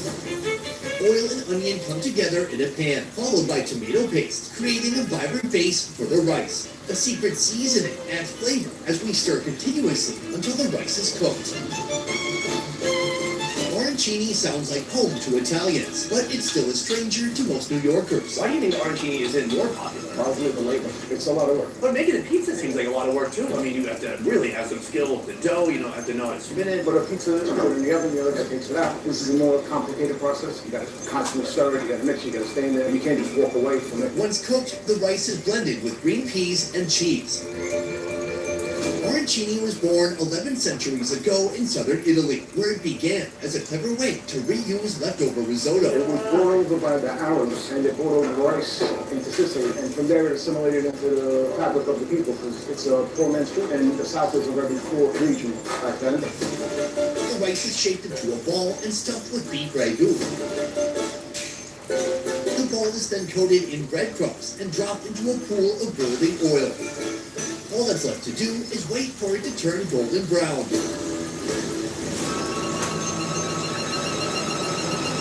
Danielle? They're there. Today I'm with Danielle, founder of Arthur Avenue Food Tours. You are a professional Italian.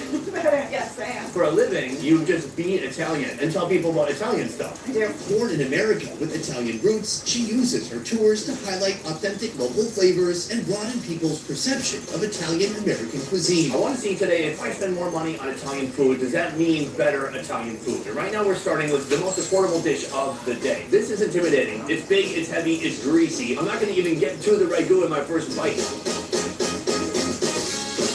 What do you think? It's nicer than I expected.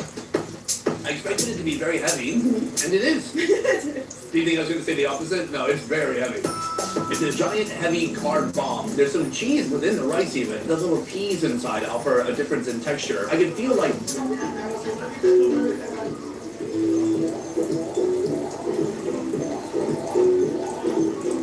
Love Italian culture. Look, we're in Little Italy. I'm assuming everything that happens is Italian people. Going back to the arancini, I think what you really want to get to is that center there with that beef and the cheese. That is probably the most satisfying part. Center is definitely the best part. Right, and it's kind of your reward. It's like, listen, if you can get through all of this giant structure of rice, then you get the reward in the middle. I don't think you should think of it as a side dish. This is a commitment. This is the meal. And often people have it for breakfast in Sicily. That makes sense because it's big, it's bold. This will get you through a job where you're doing heavy labor for the next 12 hours.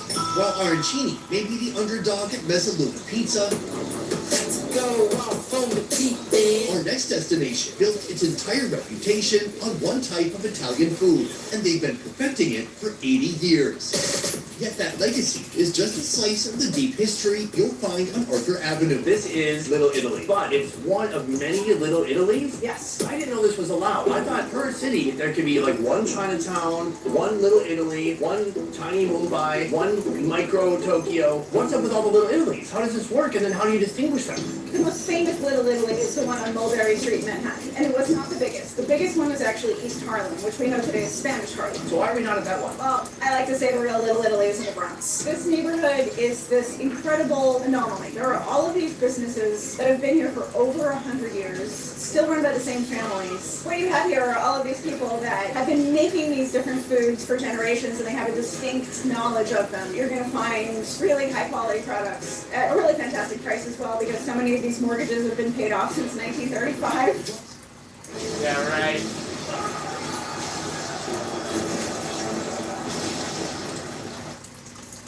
Bronx's Little Italy is a community shaped by the wave of Italian immigrants who arrived in New York in the 1900s. Most came as unskilled workers, chasing the American dream.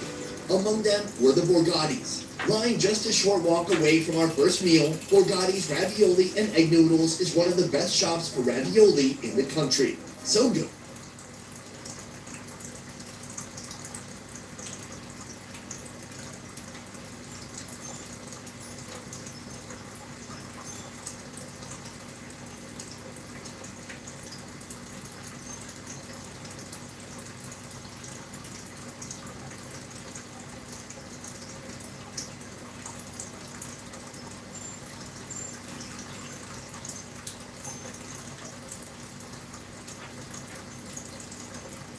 This fighter's training looks like a total joke, but it's the secret weapon that made her a star. Meet Mona Kimura. She blew up the internet by perfecting this balancing on one leg while throwing kicks for hours on end. And critics called it useless, a gimmick for social media, even though she had already won her last 2 fights. So they decided to put her gimmick to the ultimate test against 2-time Japanese kickboxing champion Satoko Uzawa. Everyone expected the champ to just walk her down and completely run her over, but that's when the joke training paid off. Kimura used her perfect balance to control the distance flawlessly. She would catch the champ with a clean shot at the exact second she was trying to attack, completely frustrating her and breaking her down mentally. In the end, Kimura got the convincing TKO victory, proving that her technique is the real deal.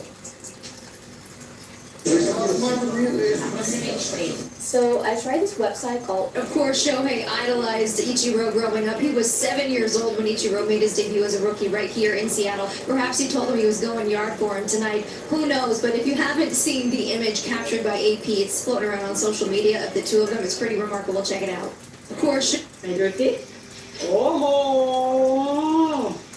Táiแล้วที่กำบังคุณหมอนู้นปิดแล้วคุณหมอได้ไม่จับก็ปิดแล้วว้าวจะเอ๋ Imagine choosing from... Hey, Mom, we got chicken or what? Mom! Hey, Mom, we got chicken.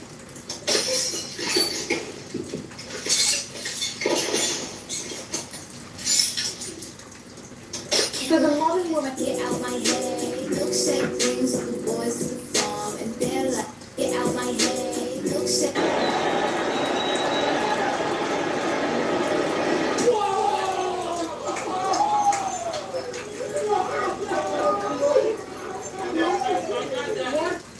Ready.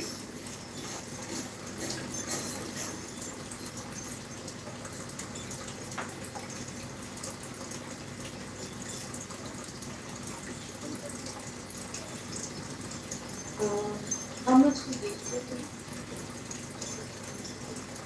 How do you say capybara in Japanese? Capybara. Write it.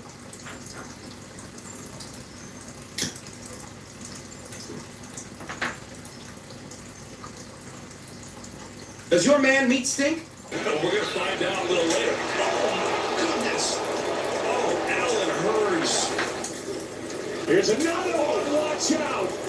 A flag on the hit by Derwin James, who just Pulls it down a couple of times and now throws it right over the middle.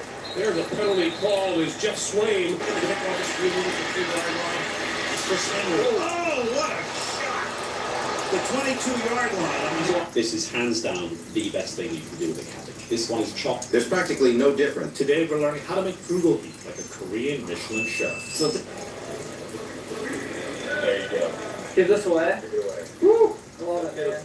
So happy to get that. Heck yeah. Oh, thanks, man. Sure, dude. Oh my gosh. Give me a whole binder full. As Pokemon fans? Yeah? Okay. Actually, you know what? Since you're just starting out, the guy across the table in that pack, he put this bottle together. If you're starting your collection, I would love to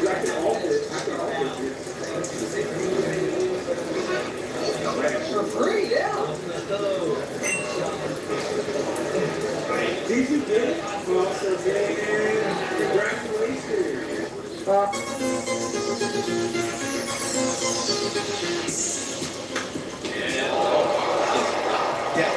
With 40 home runs, 97 RBIs. Yes, he lines under the ground. It's caught by Jenkins. The ball put it. Here's Austin Meadows now on the first pitch. Hot shot.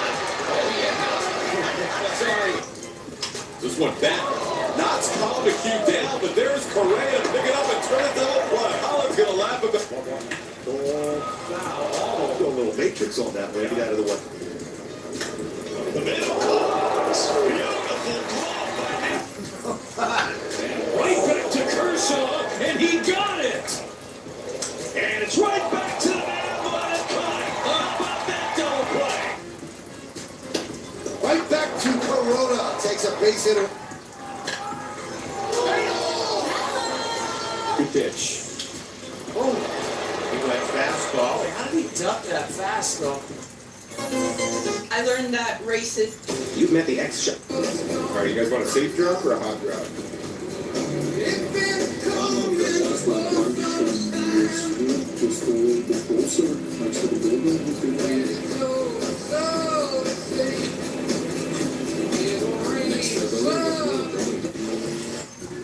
Homie, what's up? What's your name? Emerson, nice to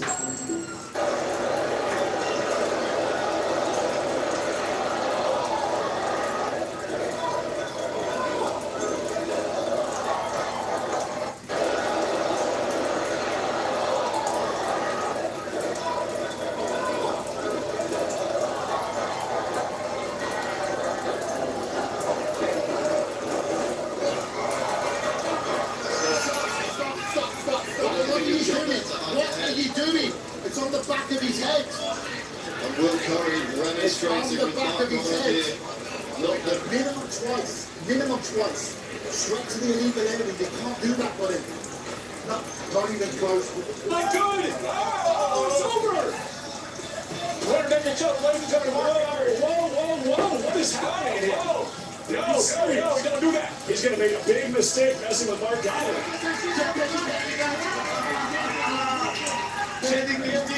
C'è sorpresa, se pare che è sorpresa. Non si è cattinato, chiamato in giardino. Tempo.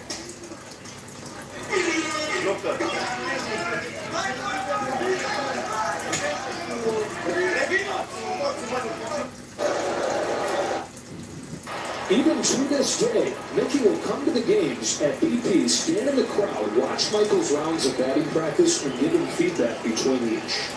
And you're just talking about him drifting and keeping his pacing itself here in the postseason. Sanchez about the left center field. That's down. And they're bouncing this way to the track. Alvarez is going to have a shot. Here he comes. Here comes Seager's throw. It's not on time. And it's a 2-out. RBI double for Michael Brantley. Good pitcher. I mean, 11-0. I mean, look at those numbers. There's a little tapper. Otani, that's a tough play, but he makes it himself to retire Tapia. Doesn't. It's going for two, and he's in with a headlock down. That wasn't going to play.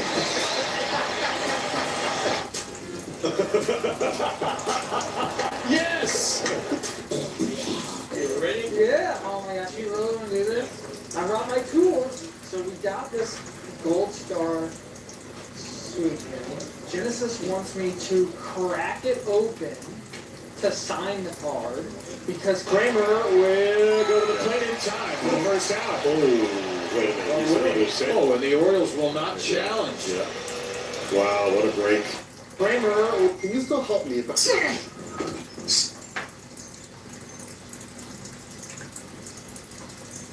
was reading me first. 45.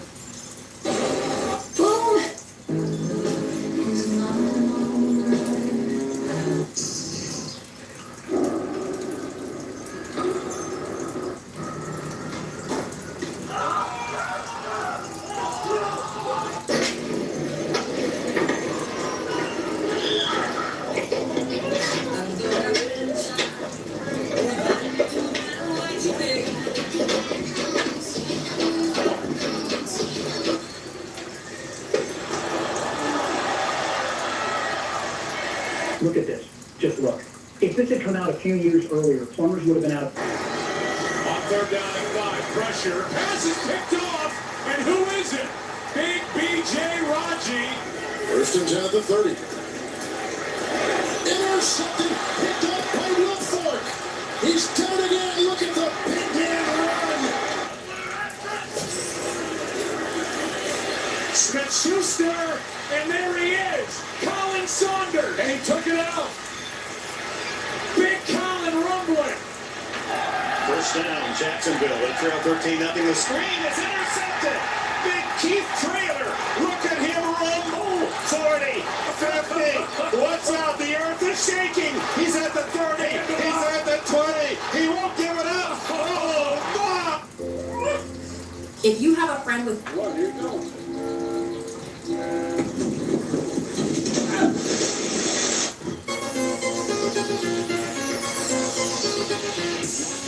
Here's a bouncing ball outside. Cut off by Clement. The third baseman hits the runner. Big bouncer down the first base line, and it's picked up by Otero, and they're going to give him first base.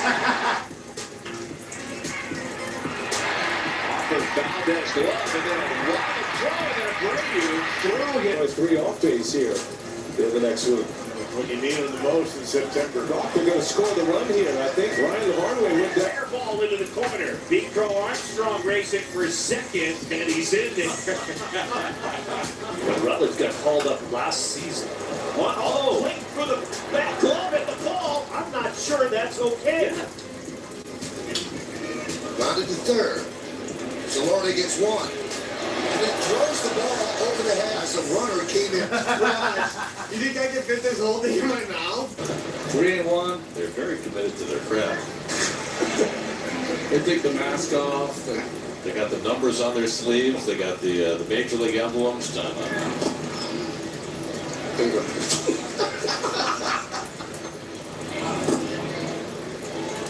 There you go. 3-1. You know, your breaks are insane. No, I just insist on it. Yeah. But what? It's on 40. The lids. Those punches are landing when he switches stance, coming with the straight punches. Ooh, couple late left hands, and Silva just able to duck under that left hand. What would you do as the first? Third down on 7. A little flip here to Ayuk, the rookie from Arizona State. And he'll bust it inside the 20 and the 10. And look at it. He holds his his way into the end zone. To 10, there the interception in the end zone by McDougal. Now see it for Carson. Oh, goodness, he left it on his feet. He's still up. This, how do you say what in Japanese? Why? Why? What?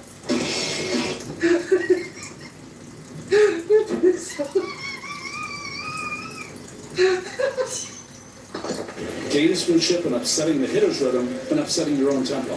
Well, I think, though, that it's March 3rd. Oh, no, I like trying. And this is the time to experiment. I'm sure what you get works and what doesn't. Right? No, 100%. It's just, it has an unusual rhythm here. Because he's just gamesmanship and upsetting the hitters. Brady on defense has been disqualified.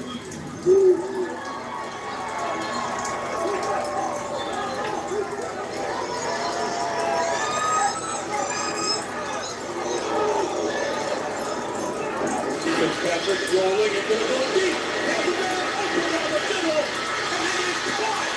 Caught by Nate Washington, and he's going to go for a touchdown after the collision. Hershey Harvard on the return for the Vikings. Harvard across midfield. That's back inside. Oh, Jeffrey, you're going to get in trouble on this one. One time. I didn't know what chicken.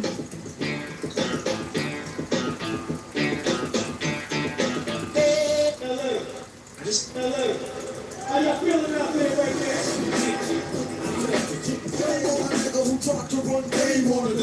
I just saw a backsplash.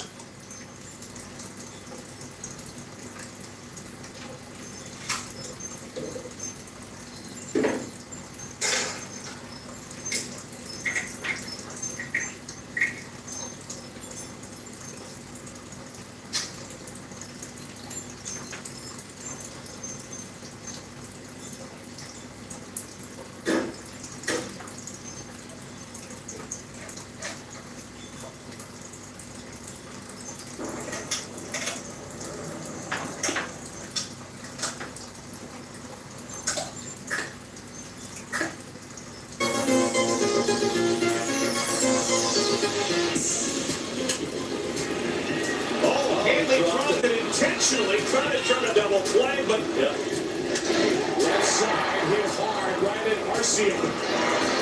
2-0. Gotta let that left leg.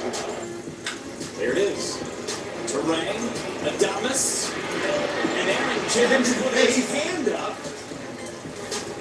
And that one inside, and the child throws the bat. He threw the bat on purpose. Yeah. On the ground, Crawford able to keep his feet tough. Throw! In time! And outside. Sosa saying he caught the glove. It would be this game would be over. And the trump ball. Here comes both guys. Has to wait on it a bit. Gets the certain out. LeBroy taken. Day and age, I don't think that's legal.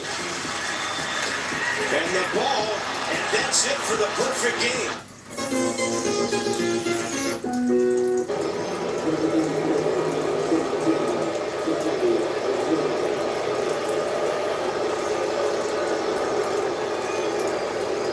Tony says hello to Denny Jansen and the umpiring crew.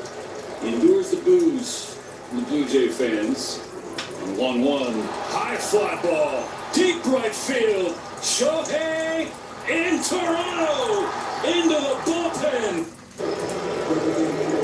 Is there anything that you thought about since the last time you were on the show that you could have talked about that hasn't come up yet tonight? The guy died in my yard when I was 8, outside my window. Oh my goodness gracious. I just died in New York tonight. So, how did he die in your yard tonight? He got really mad. His daughter got engaged to her boyfriend that he hated, so he took a bunch of drugs and got a big knife and started walking around the neighborhood. Was the guy that the daughter was... Oh my goodness gracious. Never thought about it, but very likely, yeah. Is there anything that you thought about since the last time you were on the show that you could have talked about that hasn't come up yet tonight? The guy died in...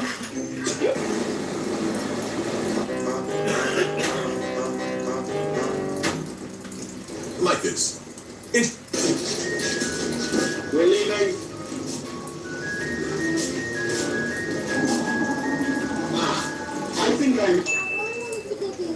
It's a Chinese steal. It is. Oh my goodness, look at that. It.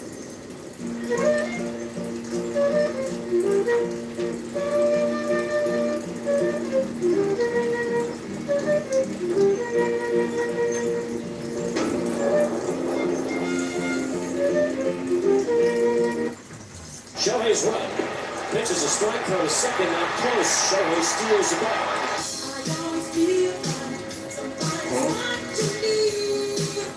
Shohei's run. Look at this sweet, sweet cowboy. See it? Look at him.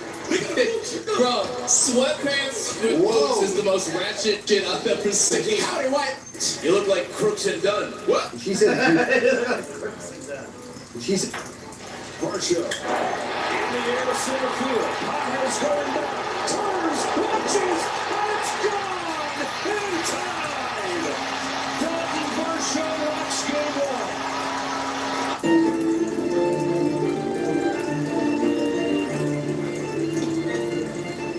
I'm not sure what that was. D. Gordon seemed to drop the bat. Little pop-up, and Lee will take it himself. That was a rather nonchalant grab, but that's... And there's a base hit. Extra bases coming. Breaking ball, and Ryle's on his way to second, and BJ taking a lot of time to get to that ball, and it's going to be a three-base hit. But BJ up this lack of effort in center field. Ryan squares the bunt, gets it down nicely. Martinez with the pin to post, safe. Now the Yankees are going to contend as the ball rolls away, and Watson's being laid for it. He stopped it. They're not going to play it. Right back to him. He just turns and walks back to the dugout.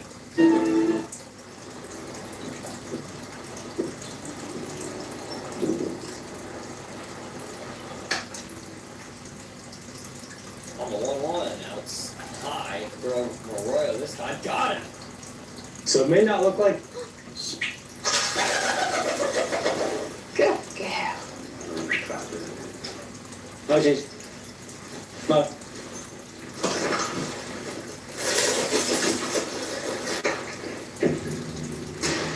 And now, it's Kansas turn.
Team Old Spice is coming into the pits! Coconuts and palm trees. Get away. Wow. Wow. Oh. And that's a sealed bottle. We're live. It's fully plastic sealed. I feel like we should open it. Look, but listen, this smell, like, folks, I just want you to know, we're freaking out about the smell, and the plastic is, you hear that? That's Theo taking the plastic off the bottle. So that bitch was sealed up. Oh, I'll do a couple of these bitches. I bet here's the thing. Boy, get a whiff.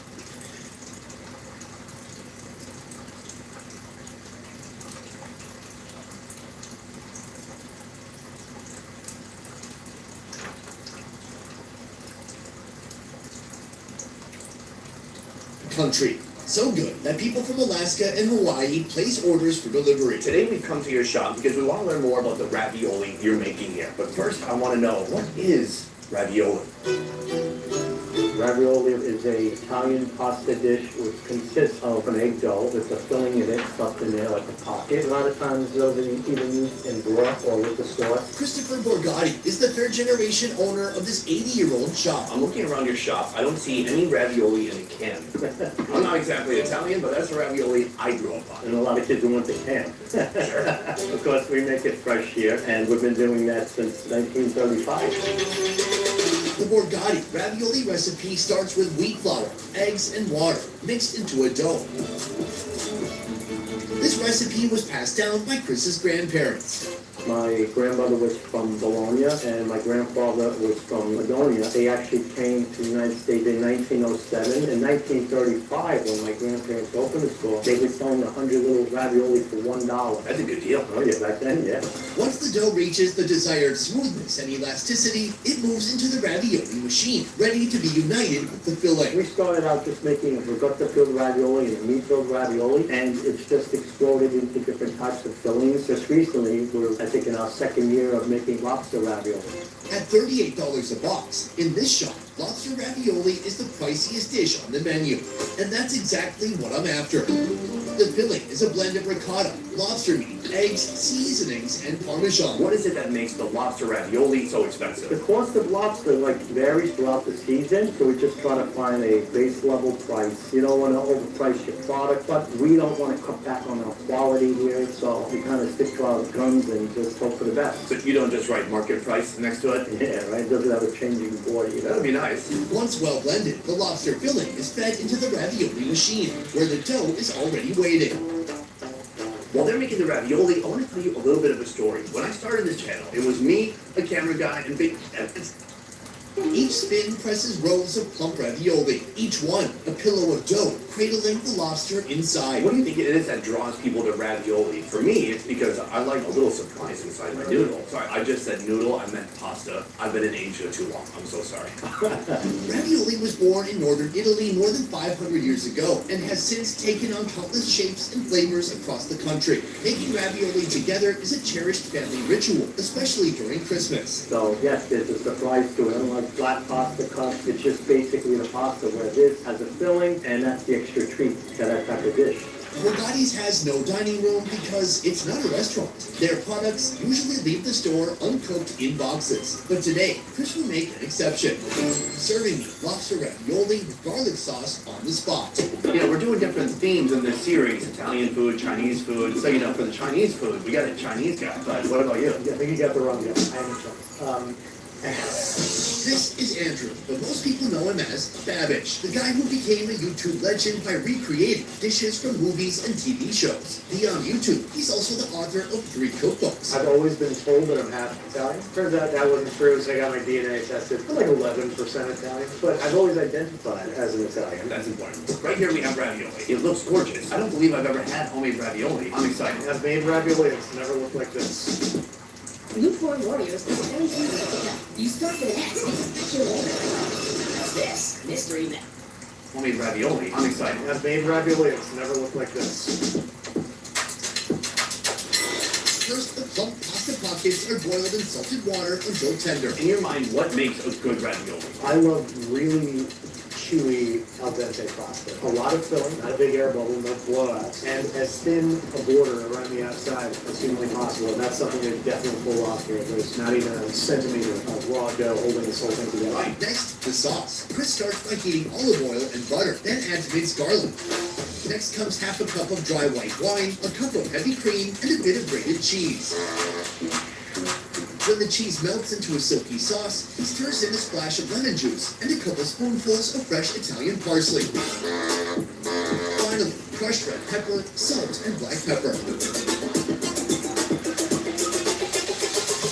I'm going to cut it just right in half. Immediately, I can see the top of the shell popping up. You can see the fillings inside.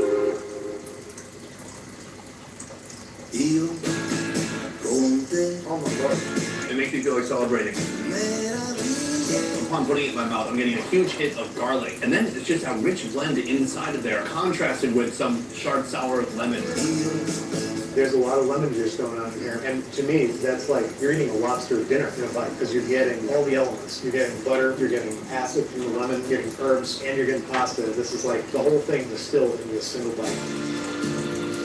The ravioli shell, amazing texture. You know, the first time I went to Italy, I couldn't believe the difference of eating something that was freshly made, that hadn't been dried out and rehydrated. It's hard to describe the texture. It's almost like a little doughy. It's not like falling apart soft. Meanwhile, anywhere you go in the USA, basically all the noodles will have been dried already, then rehydrated, and it's just not the same experience. Not only does this taste elevated, this is almost the best of both worlds because you've got 4 generations of people who have mastered the art of pasta making. They're taking a very simple food and they have reached dizzying heights with how good it is. And then the fancy, expensive side of things, they build it with lobster. So this is a perfect midway point to this episode because you're really getting your best of it. Whether it's humble ravioli or the $126 masterpiece I'm about to try, New York embraces Italian food in every form. Regional twist. So we're gonna lightly sear it on all sides because it's gonna get roast and Porchetta. Can you find Broadway? When you look at this dish, does it make you feel feelings? It looks and it smells delicious. You can see the crispy skin on the outside. You can tell that it was beautifully made. Something like this is not that easy to actually implement, so I'm excited. Before we try this, is this ravioli? These are called cappellacci. Cappellacci means like an old hat, like a big floppy hat. So the idea is it looks like an old floppy peasant hat, but it's stuffed with a rich rabbit ragout. Ooh, rabbit ragout. This is my second ragout of the day. Should we give it a shot? I can't wait. Oh my god. That is delicious. First of all, just the texture of the pasta. Outstanding. This was handmade, never dried. Absolutely, yeah. This is fresh pasta. Then when you get to the inside, it's kind of this rabbity puree almost. I don't know, you can feel some meat fibers, but it's very pasty. It's the Parmigiano Reggiano that's mixed in there. Chef White trained in Emilia Romagna, and certainly the filling tastes like something that a true Emilian grandmother would make, but also it's like a really upscale version of it. So this is our first video in this series in New York City, and we're exploring all these different cultural foods. One thing I've learned is when food comes here to New York City, even if it comes from a different country, sometimes it can change, transform, and become something new, and something uniquely different from the place it came from. Do you think Italian food in New York City has its own identity? I would say that New York Italian is going to be more derivative of Southern Italian food. I think when you come to New York, of course, having a slice of pizza is a quintessentially New York experience. Huge influx of Neapolitan immigrants is why we've got amazing pizza. Even like the New York accent, the forget about it, it kind of comes from a Neapolitan, a Southern Italian accent. So a lot of the immigration came from the South, and so that's what dictated the types of food that are popular here now. Absolutely. So that is the chapati? Cappellacci. So that is the cappellacci, and then we edit it, and people think I'm smart. Oh, you picked up on that word real fast. He didn't say chapati at all. Well, here we move on to the rabbit. So this, I guess, is the ground up portion here, which makes up most of the volume.